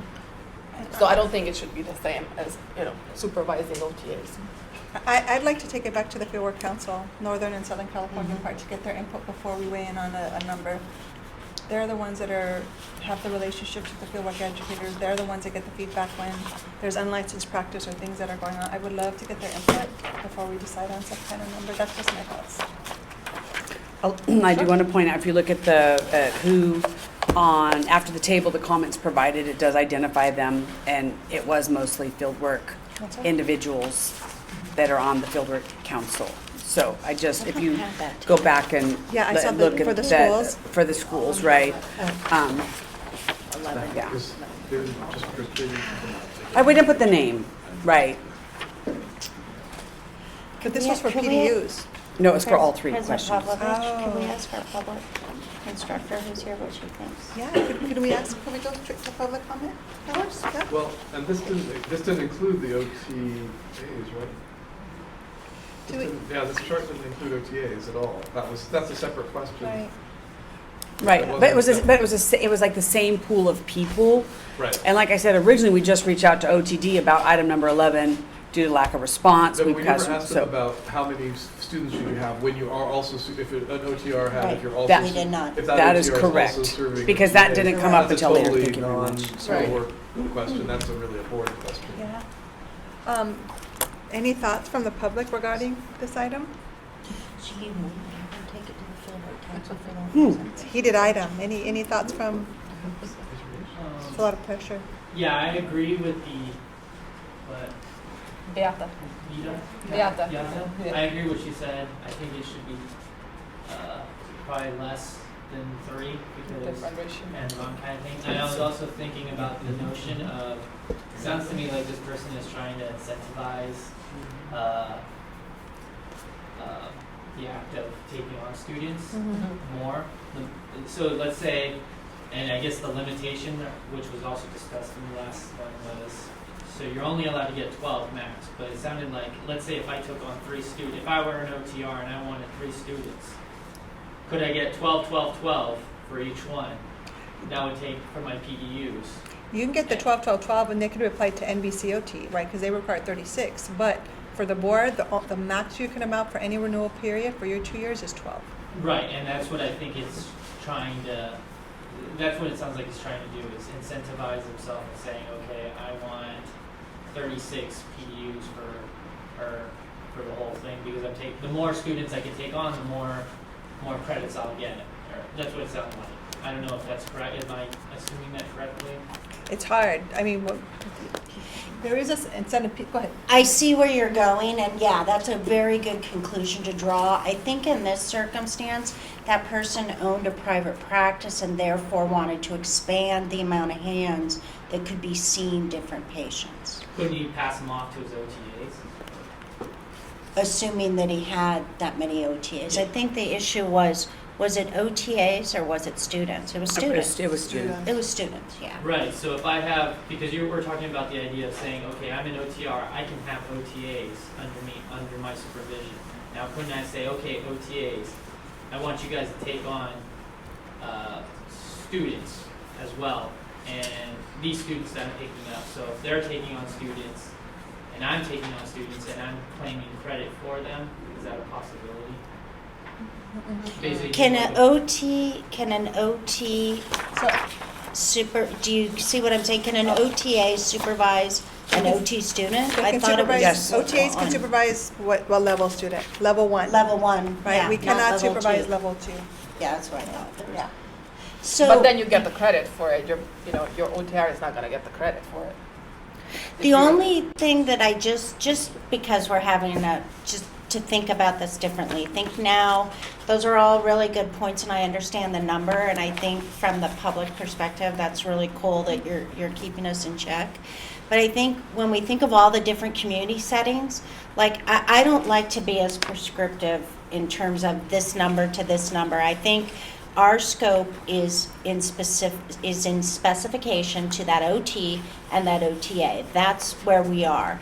What we can put in the language is no more students than the amount that are being supervised. I don't think we have to put a number because we don't have the authority there. A-code is the authority so to me, you say something like, the language includes something like 1 OT may supervise up to 3 OTAs and no more, and the amount of students being supervised is not to exceed the level of OTAs. Do you see what I mean? It implies 3 without saying 3 because I just feel like that's out of our scope. And do you also agree though, because technically if an OT student is in 12-week fieldwork, OT student, level 2, is on their 10th week of their level 2 fieldwork, they're allowed to supervise OTA students, right?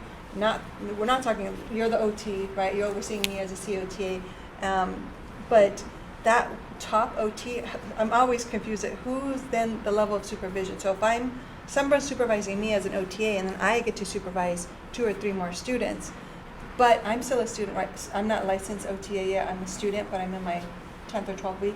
Then it gets hairy for me because I'm like, I'm not even licensed yet, but I'm allowed these last 2 weeks to supervise their level 1. Can I take 2, 3, 4, you know what I mean? Then it gets, there's so many layers. This is what she But was see, talking to about me, the earlier. school should be working that out. Oops, sorry. I mean, or Right, it begs the question, is that a license board issue or is that an academic issue? Is it something we put in our ethical scenarios? I mean, there's a number of ways we can keep talking about this, but I'm really wondering, I don't know. You know, listening to all of this conversation, I think that for the quality of, you know, the students and their learning, you know, absorbing all of this, 3 should be the cap. So you're thinking 3, so OT could supervise 3 assistants like myself, and in addition, they can also simultaneously supervise 3 students, OT Right. students. Okay. It's, no, it's a I mean, perfectly valid, no. Because Versus the language not to exceed, you want it to have an actual number, is that what you're saying? yes, because Okay. if you're gonna supervise, let's say, 14 students, Kind of rare, but it does happen. I mean, It did happen. it's, Let's be real. I mean, I remember way back in the days, you know, to have access to your instructor, you know, it's difficult. And if we're looking at quality care, right, to the community, the more that they have access and they are learning, and they are learning everything ethically and correctly, how to do, you know, their work and their practice when they get out there. I think that, don't you agree? I mean, you know, 3, a margin of 3 to an instructor versus, I can't imagine supervising all of you, you know. I wouldn't have time to, if you really needed my assistance. So that should just be addressed and just cut through all the bureaucratic stuff and just say, you know, we're concerned about quality care. Now, if I'm absorbing this right, I don't know. I think I you're just think processing. less is better. Small is better. You know, because I remember when I was studying in Northern California, you know, we had a huge class, and it was very difficult to get to the professor. And then, you know, you find yourself you're graduating, and you still weren't able to get to the professor to answer the question. And in the long run, when you go out there and you practice, whether it's clinical psychology, whether it's hospital social work, you know, you've missed something. And who's the person that is paying the price? It's the person that you're providing that service. You know? So I believe to keep it 3, that's What other thoughts or That's questions just or my input opinion. from you? Yes. I had a question for the OTAs that are supervising. When do they become CIs? Is it once they receive service competency? Is it when they've been working for a year? How long do they have to be working until they begin supervising? Normally, we have to be licensed, and then they want you out for a year before you start supervising students. So they want a year under your belt. You know, it takes a while to acclimate to. So for me, I always look at my students now, I'm reaching out to you, whether it's OT, OTA, you want to get at least a year under your belt so you feel competent. And some people are like, I don't feel, I'm just still learning, I'm in a new place. But normally, yeah, automatically have your license, and then you have to be out for at least a year is the suggestion. Assuming we're working full-time, or? It doesn't really say full or part-time, it just says out for a year in practice. I have a related Does that help you? I have a related comment. When I was an OT for about 10 months, I was a new OTR, and there were two OTRs in our group, and the first one left. She got another job, and she had a student. So I had to take the student on after 10 months practicing. I didn't do a very good job. And so I agree that the year is a good time. But then it became an issue later. There was a problem with the student, and she was like, well, you know, so it was this year thing. So I do think that there are She blamed it on situations- you. She did. She was the problem. She blamed it on you. That's where you. That is what happened. Yeah. Fortunately, everything came out all right. But I mean, the board may be called upon to use the discretion to say, in this case, it's a special exception here where this person could supervise more temporarily in this one case because somebody left. Right. I mean, it might be nice to add a clause saying, except by, we have some clauses in some of the language, like, except by special permission of the board, or Correct. except by approval of the board. Like, you can go to the board and say, I'm so sorry, but we just had staff, there's 3 staff people left, and we've got these students, and we don't want to have to send the students home. So can we get some special dispensation just to finish out their terms? I don't know how people would feel about that. I'm going to pause just for 1 second because I understand you guys have to leave, yes? Right, and then you are being so polite. Thank you so much. Reach out, we're your board, we're here with any questions you have. Be part of your associations. Thank you for hosting us. We're so excited that to be here and just kind of relish. And I work at Loma Linda University. I've been there forever. We have no classrooms like this. We're like the makeshift. This is my hairbrush. This is a shower. You guys ready? So the fact that you guys have that relish and that, it's so, so nice. So thank you so much for being here on behalf of all of us, you guys. So, so in terms of the comment that you just made speaks to the point. I just want to point out something. If we land on a number, we land on a number. But I just want to put it into real practice. I was in senior wellness. So that means my patients were not clinically injured. It means they were on the well spectrum. And I had more than 3 students.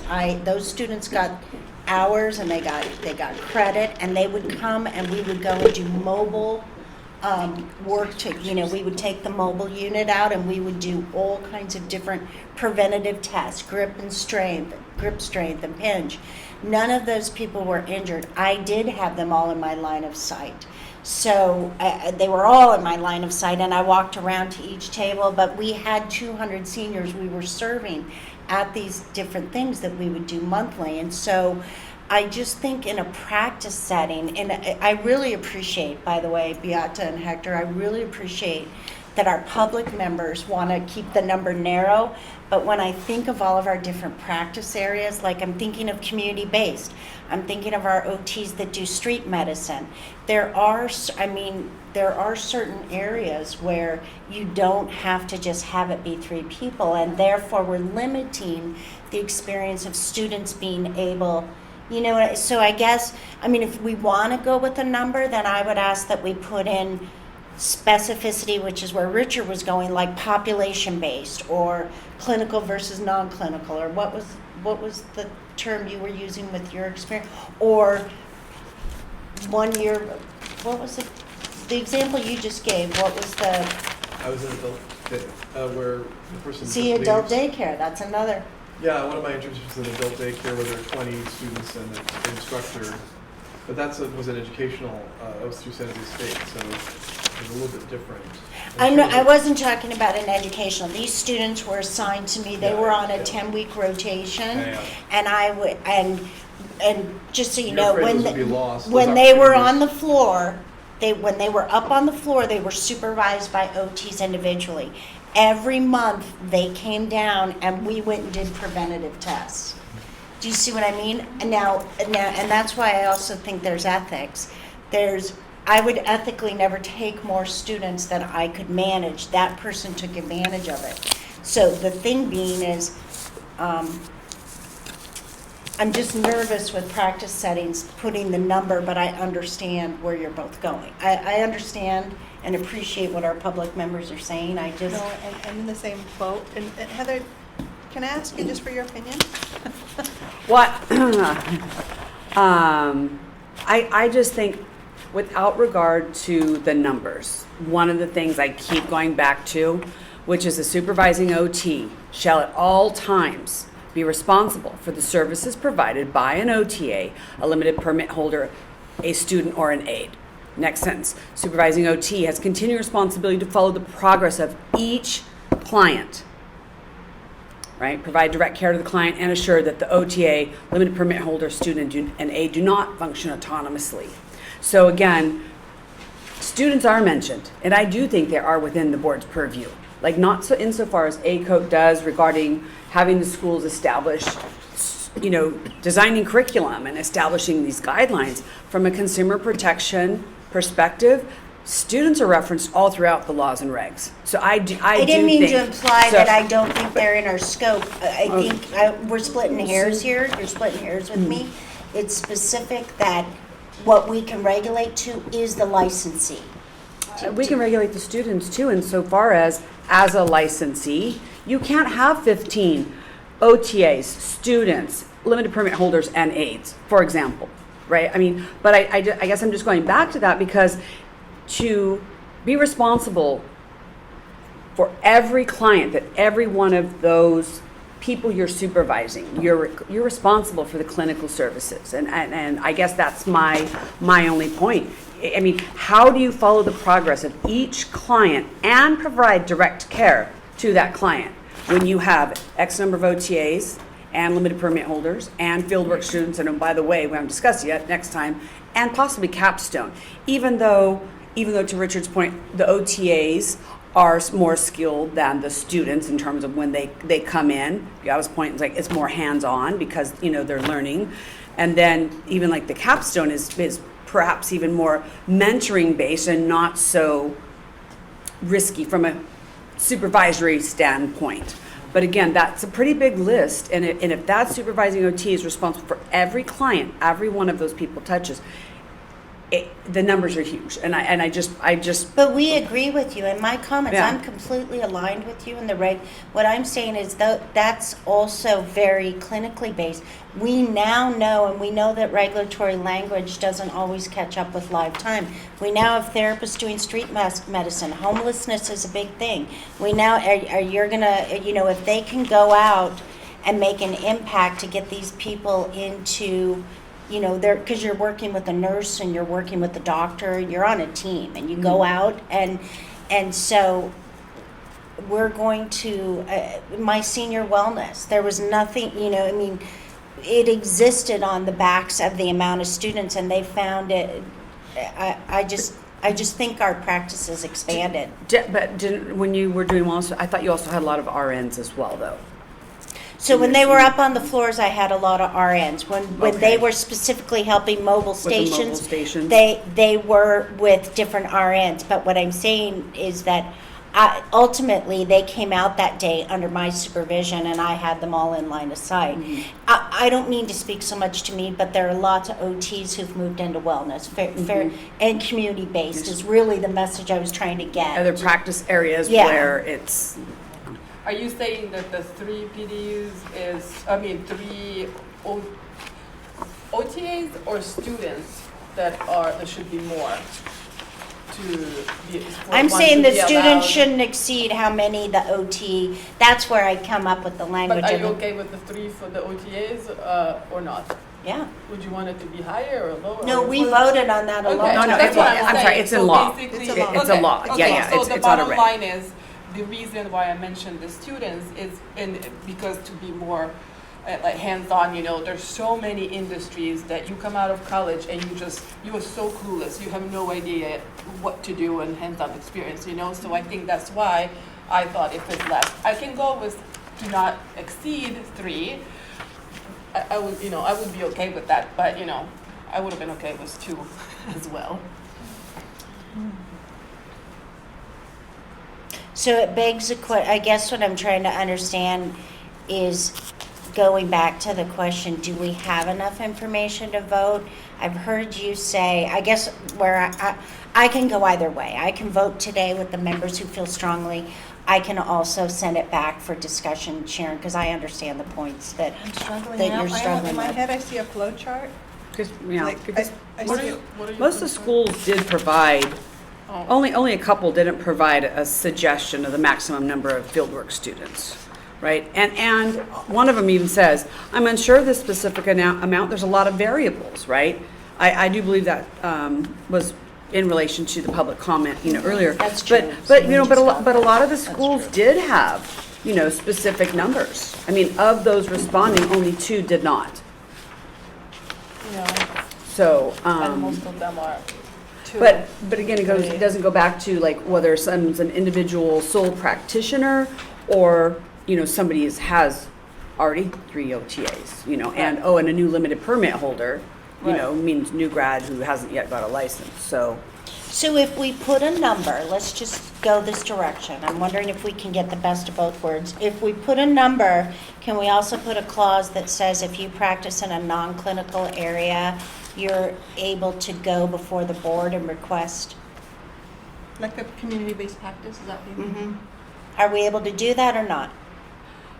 I don't, I'll defer to Helen on the go before the board part because I don't know about that. But I would say that in the statute where it talks about no more than 3 OTAs per OT, there is a process. For example, a new clinician would supervise, let's say, 1, and the more seasoned clinician might take on, 3. It worked better before when it was 2, because no more than 2 OTAs times a total. So a new person could have 1, and the seasoned person could have had 3, right? I mean, at the time. Now it's 3. It doesn't quite work so well. But I mean, but to your point about non-clinical, then I think the board needs to have a process for that, right? It shouldn't be so subjective that it varies. Well, like if you look at Samuel Merritt, what made me come up with that question, if you look at Samuel Merritt on page 1, they said an emergency situation, some practitioners took on up to 4 students.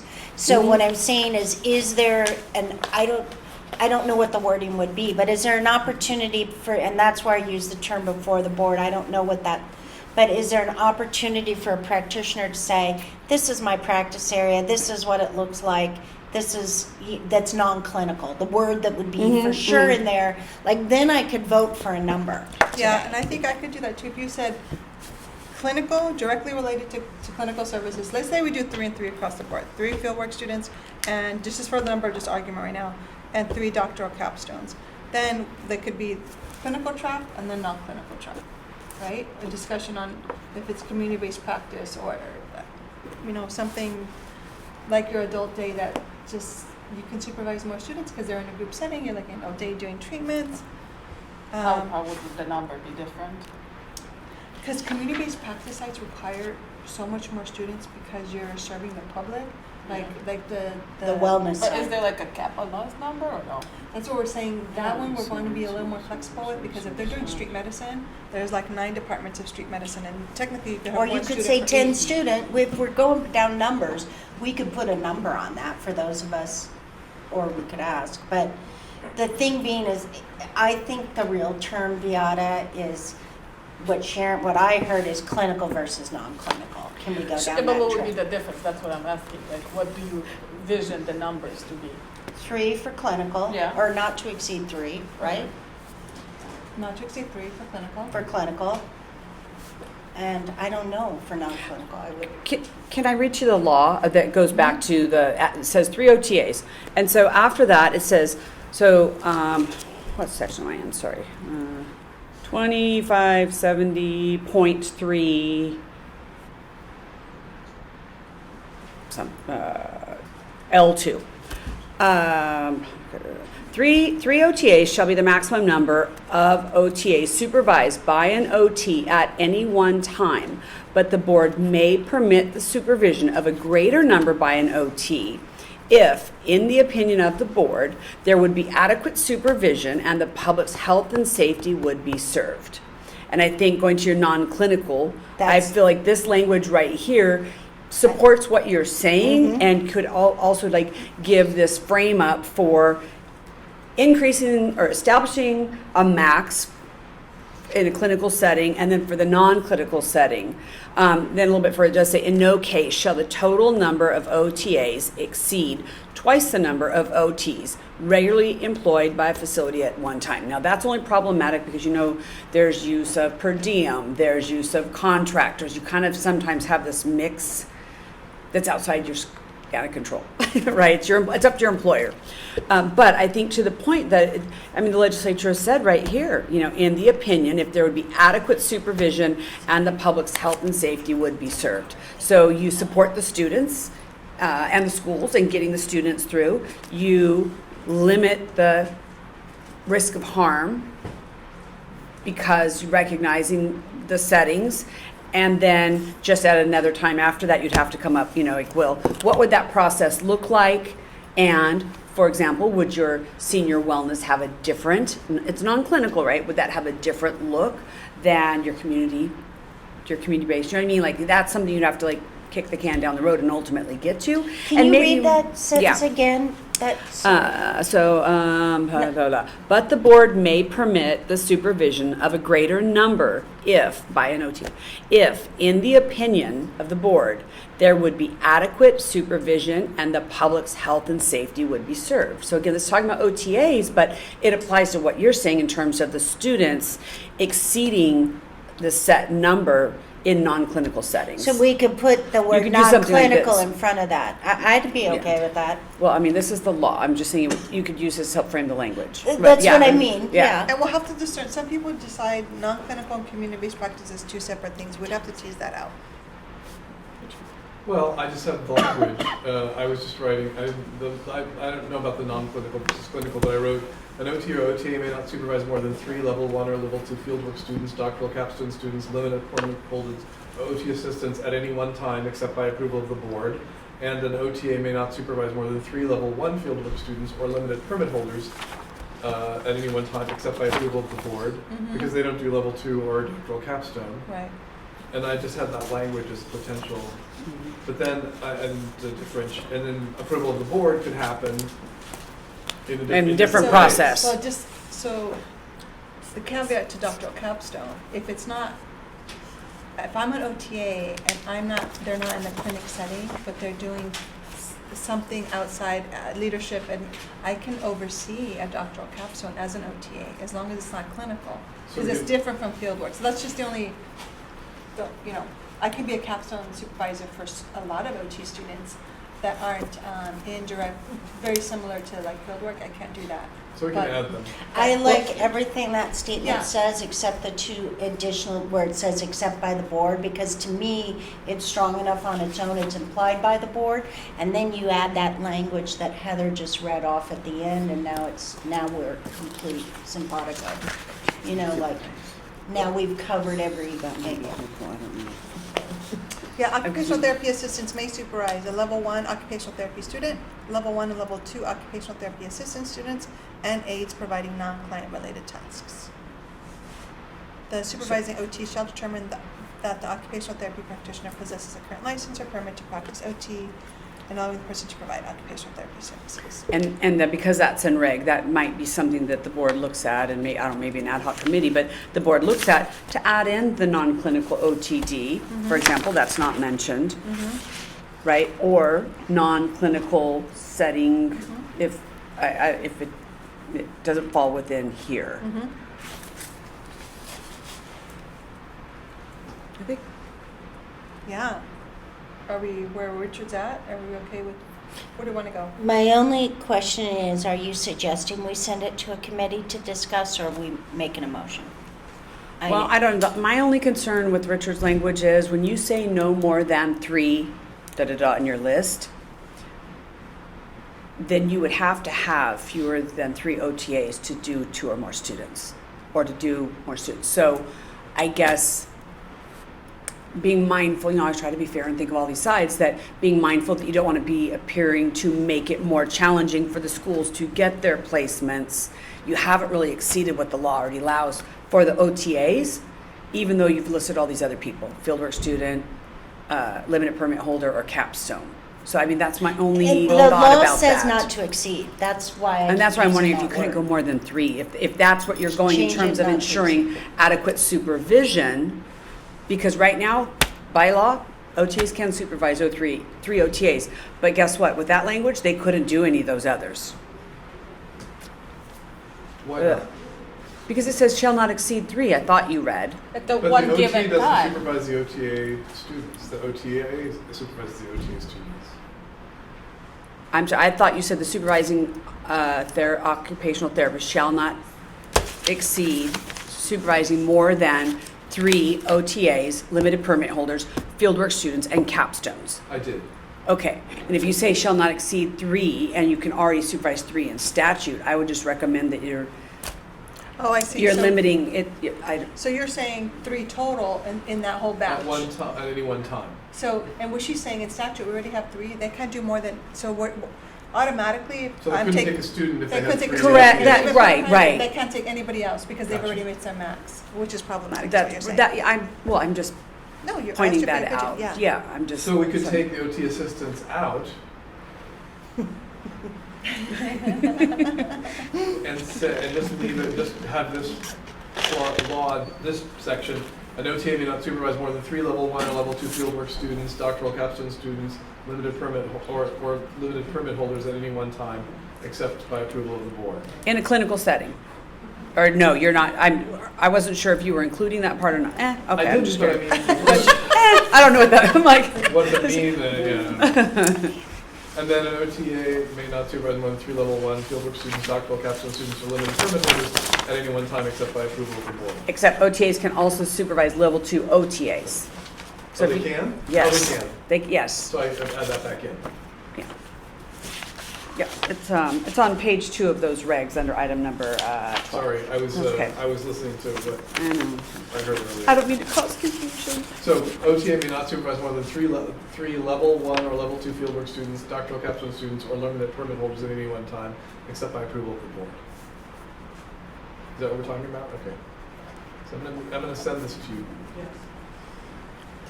Heather Martin Okay. And Jody. and Jody. Have we voted on this? No. Okay, you want me to vote? You want to vote on it first? Do and we then want to send make it? a motion? And then we'll Well, take a I bio just, break really I just soon. want to understand, really, yeah, we're making a motion, go for it, whoever wants to make it. Did you want Well, I thought you have. I'm trying to understand, you were hesitant on going forward with a motion. Are you still there? No. Okay. No, I'm good. Okay. You're more comfortable with it now? I move that we add a regulation that states an OT may not supervise more than 3 level 1 or level 2 fieldwork students, doctoral capstone students, or limited permit holders at any one time except by approval of the board. And an OTA may not supervise more than 3 level 1 or level 2 fieldwork students, doctoral capstone students, or limited permit holders at any one time except by approval of the board. Got it. Got a motion? He said he moved. I moved. Said you Is there a second? Second. A second. Second, Great. Mr. Cabrera. Any more board comment? This has to be noticed, right? It has to come back anyways. Okay, we're a long ways away from that. I So, mean, but Does yes, the but just law- approve for the language to ask the board to bring Does the law say back. except by the board? I really am not against your wording there at all. I think it's great that you did that. What I'm trying to understand is, does it cause more work for No. us by adding that? Does it cause more work, meaning people will now come before us? Do you see what I mean? Because to me, the whole discussion around 3 versus 3 was, we definitively want a number, but with that language in it, they can still come back to us. There's still a loophole. They can I still. think you're going to have somebody who's like, there are 3 OTRs left the company. They have these students. It's going to be an exception. They're going to apply. Say to the board, look, we have these departures. Can I handle these Yeah. students and finish out their field work? We're taking it And the on. board is going Okay. to deal with it a case by case basis. That's how I see it working, but maybe I'm wrong. Okay, I got it. And with that current motion, then what about the language related to the non-clinical that we just had a whole discussion about, where you read the other language there? I think if that is not a part of this motion, and that it's up to Richard if he wants to amend his motion to include that, or that there's a secondary part to this, to say what does that look like? Because it does say may permit the supervision of a greater number if in the opinion of the board, there would be adequate supervision of the public's health. So I feel like that's bigger than That just one- this motion. That one I think covers it for me. So that can be a separate we can still get that in there if we approve this motion. We can Yes. still. Yes, you're include not- that. yes, it's not cut off, you're not We can do a separate done. motion. Right, cool. Okay, all right. But that could be guidance to the board, not necessarily, Well, no, it's already in there, right? Yeah. It's already in the Well, that's in language. statute, but there's not a process for that yet. And that's why I defer to Helen about whether or not it would actually mean come before the board, or it's a process, right? It's a process where paperwork comes to the office, checks and balances, it meets criteria, okay, go ahead, right? I don't know, we just are now talking about this, and so we can refer back. Because part of the motion was No, I to won't. develop a regulation, so all of that can be worked out bit by bit. But yeah, if there's a method Sorry. to come before the board that would need to be set out, and whether that is provide a form that the board will review, provide a form that staff has authority to review, or if that means come before us and have a chat with us or whatnot. But the process on how to do that would need to be in reg, and usually some guidelines rather than just how does the board feel about you, because the more Right. vibe Criteria. you get, Has to- it has the to be, more yeah. bizarre it gets. Yeah, objective criteria that There staff we go, could yeah. apply would be important. Yeah, so the objective criteria would be included. And then, of course, once they draft some concept of the regulation, the board could then take a look at it and have further discussion. So I just have then one more question to that, Heather. If we went down that path and it came, because I'm right now, because these are such new emerging areas, I'm less inclined to have board staff making that decision. I would like it to come before the board. I'm not saying 2 years from now it still has to come before the board, but I think we're in a development process of what that looks like. And so, with future boards, it's not just a personal decision here, because it's future. Right. I guess what I'm saying is, do you think, how would you make a decision on how many people someone could supervise Well, that was providing services to homelessness? Would you be calling one? I wouldn't. No, it has to be if You said if all the checks- if the regulation is a rule of standard application, and there would have to be objective criteria that staff could use to determine this, or in the regulation it would say you have to come before the board. But we are talking like 2 years from now. Okay, and so- to Sharon's point, the reason another motion is going to be needed, because this was just specific to the ratio of supervision not to exceed, but it doesn't make any distinction between non-clinical or community-based, and it sounds like that'd be a part of that approval process to ensure protection of the public, right, and to the benefit of the public health. So I think that's why a second motion is needed, and still staff would need direction. Bring back something. Bring back what? What would that look like? What information would you need so that you, board, could say, this needs to be the criteria? Like, we need to establish this. That's not a staff issue. We're very, very far away from. So then, if we go down that path, then it seems like the motion, it seems like, I'm just thinking, the motion regarding the clinical versus non-clinical is really about perhaps sending it out to a committee to get a process that board that's bringing it back for a future item. So we likely have enough here to vote. I'm asking out loud. That's only the first piece of the larger question. Right. To me. Like, And we we can have vote on this, enough. and then we have more to do. Right. With regard to. And this second making motion, exceptions right. or developing a process. So the second motion we might make to address the issue brought up about clinical versus non-clinical might be to send it out to a committee. Okay, thanks. All right, there was a vote and there was a motion and a second. Any other board discussion? Then I can vote yes. No public to acknowledge public discussion. Let's take a vote. Beata. Yes. Denise Miller. Yes. Richard Bookwalter, yes. Hector Cabrera. Yes. Sharon Pavlovich. Yes. Motion carries. 10-minute bio break. Wait, can we, can we finish that? Oh, this is going to be too big. Yeah, please. Well, you're going to open again. We're not done with this item. Got it. Yeah, we're done. Break, please. Here we are at 3:29, resuming the California Board of Occupational Therapy meeting after a little bio break. Can we take quorum, vote to make sure we have a Roll call. quorum. Roll call, thank you. Beata Morcos. Here.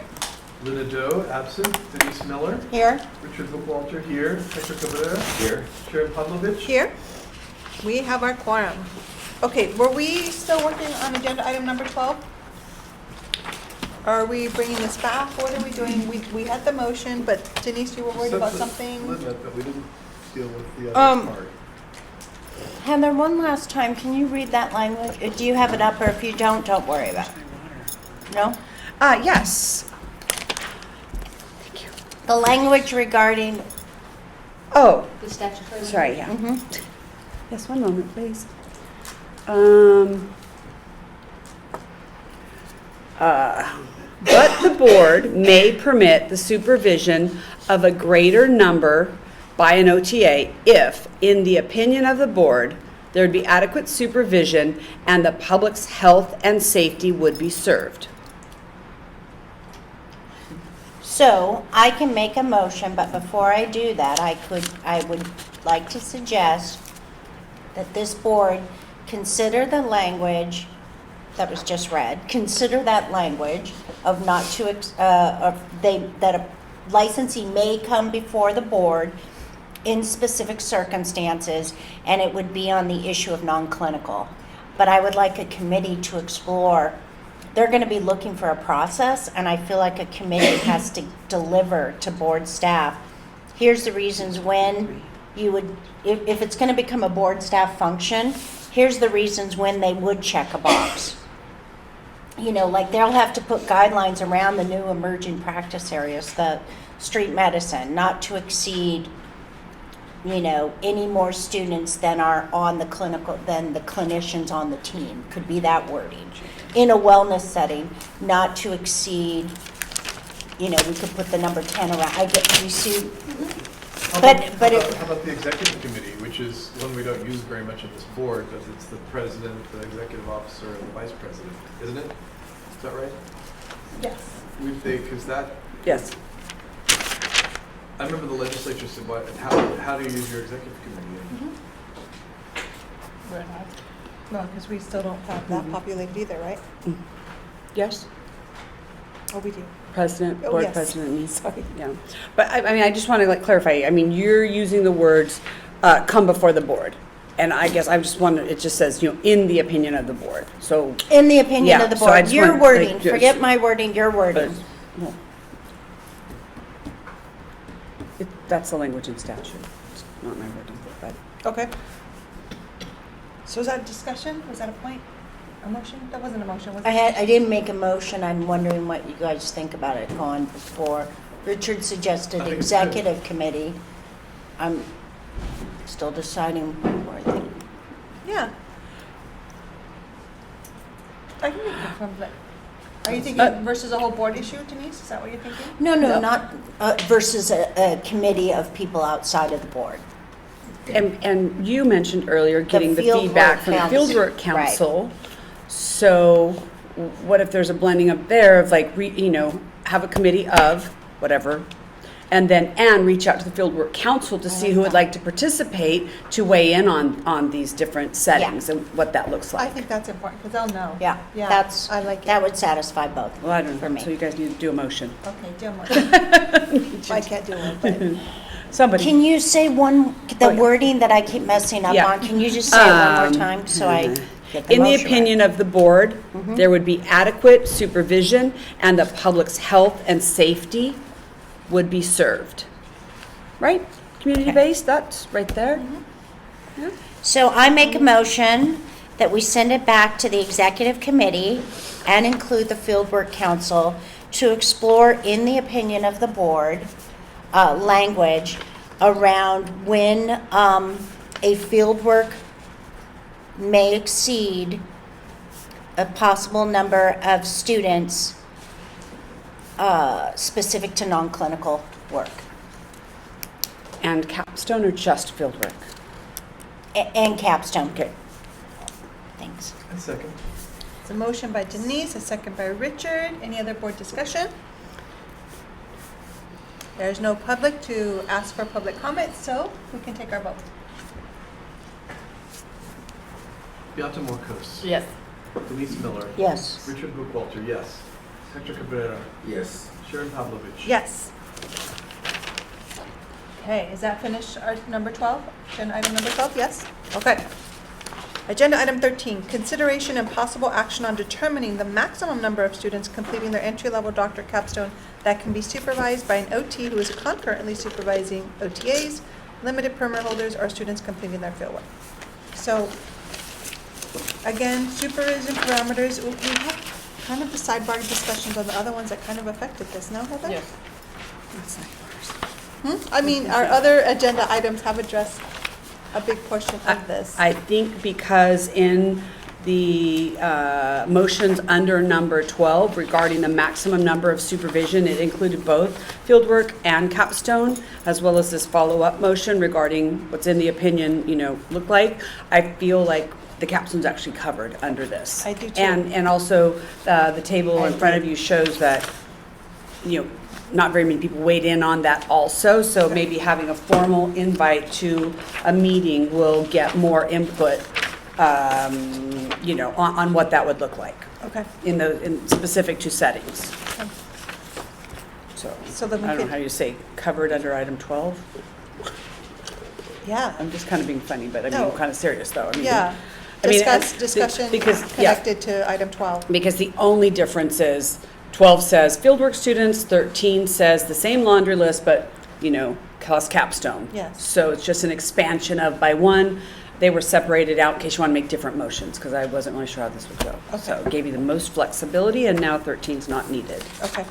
Yeah, if the discussion satisfies 13, then there would be no further board discussion, Okay. no further Perfect. motion needed, and we Okay. can move to the next agenda item. Okay. Thank you. Okay. In lieu of that discussion and highlights, agenda item number 14, discussion and possible action on language recommended by the ad hoc OTD committee to amend Business and Professions Code section 2570.4 and 2570.6 to, among other things, include reference to doctoral capstone experience. So this came back, I think, Denise, if I remember correctly, you didn't like seeing it in isolation. You wanted to see the entire doc without just the corrections. Mm-hmm. So here it is in its entirety for all the sections. And so where are we with that? Do we want to move forward to add new, to make it new statutory language? Because then we'll need a sponsor, or where are we at with the document as now seen in its entirety? So what's before us is to add the doctoral capstone experience. We did that with the language that came before us, right? So move that we adopt the language as written. There's more on the next page too. I saw it. Yeah, so I you saw might. both of it. In your mo- Do you want in me your- to In your specifically? motions, I would just mention the two B&P code sections, please. Okay. Am I being too preemptive? If that's where you're going. You're okay if No, I, okay. that's what's right. Okay. And this is helpful, we have, after that page, Right. we have the recommendation from the committee, and now it's in the Right. whole thing, so I think it's pretty, Yeah. I'm comfortable. I move that we include the reference to doctoral capstone experience by amending the Business and Professional Code section 2570.4 and 2570.6. I'll second. There's a motion by Denise, a second by Beata.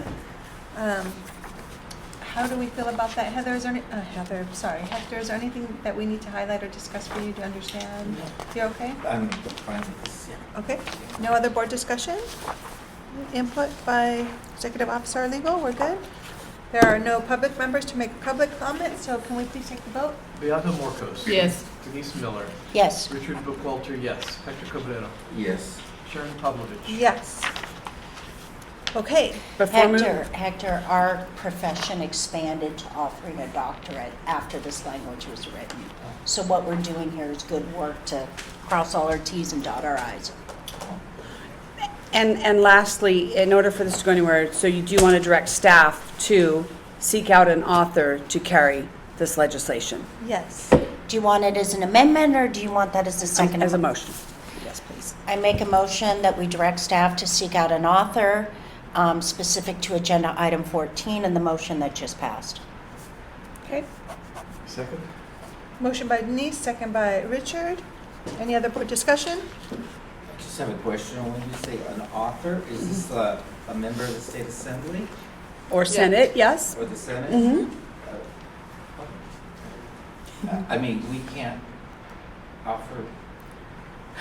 Well, because this is statute, we have to get into a bill in order for it to change. Okay. So you can approve the changes, but then we still have to try that, and sometimes it works and sometimes it doesn't. So, So there's a process. I correct. just can't call my assemblywoman and say, hey. Correct. Well, you can if she's gonna carry That would on. be- the- yeah, that would I be mean, helpful. that Yeah, would be. and then you can give her my If name she- and number. Yeah, exactly. Yeah. Yes. Yeah, because we need to I mean, find. she's great. She's Yeah, been yeah. Sure. getting all Yeah. these bills. If she would Oh, be we got interested. a whole bunch more too. So Yeah. let me know if you can help. Yeah, we can do the regs, but we can't do the bills. So. Yeah. Okay. Hector's like, I think I can Welcome, help Hector. here. All right, so there's a motion before the board. There was no public comment, as there is no public comment here. Any other further discussion? Nope. Okay, if not, can we take the vote, please? Call the I vote. thought- Didn't we already vote? Yeah, we did. We did, just kidding. We voted, okay. Did we vote on that second motion? No. I don't think we did. Yeah, no. See how we did it? Yeah. We're voting on the Can we second read the one. motion? The motion is to direct staff to find an author. Yeah. Oh my gosh. So you gotta call. So it was a first and a second. Richard, can we call the vote? I'm the first, Beata's the second. Beata No, Richard was the second this time. Oh. Yeah. I was second, but I forgot to. Beata Morcos. Yes. Denise Miller. Yes. Richard Bookwalter, yes. Hector Cabrera. Yes. Sharon Pavlovich. Yes. Motion carries. Okay, with that, we will allow staff some time to exit, because we will convene in closed session to discuss the two cases before us.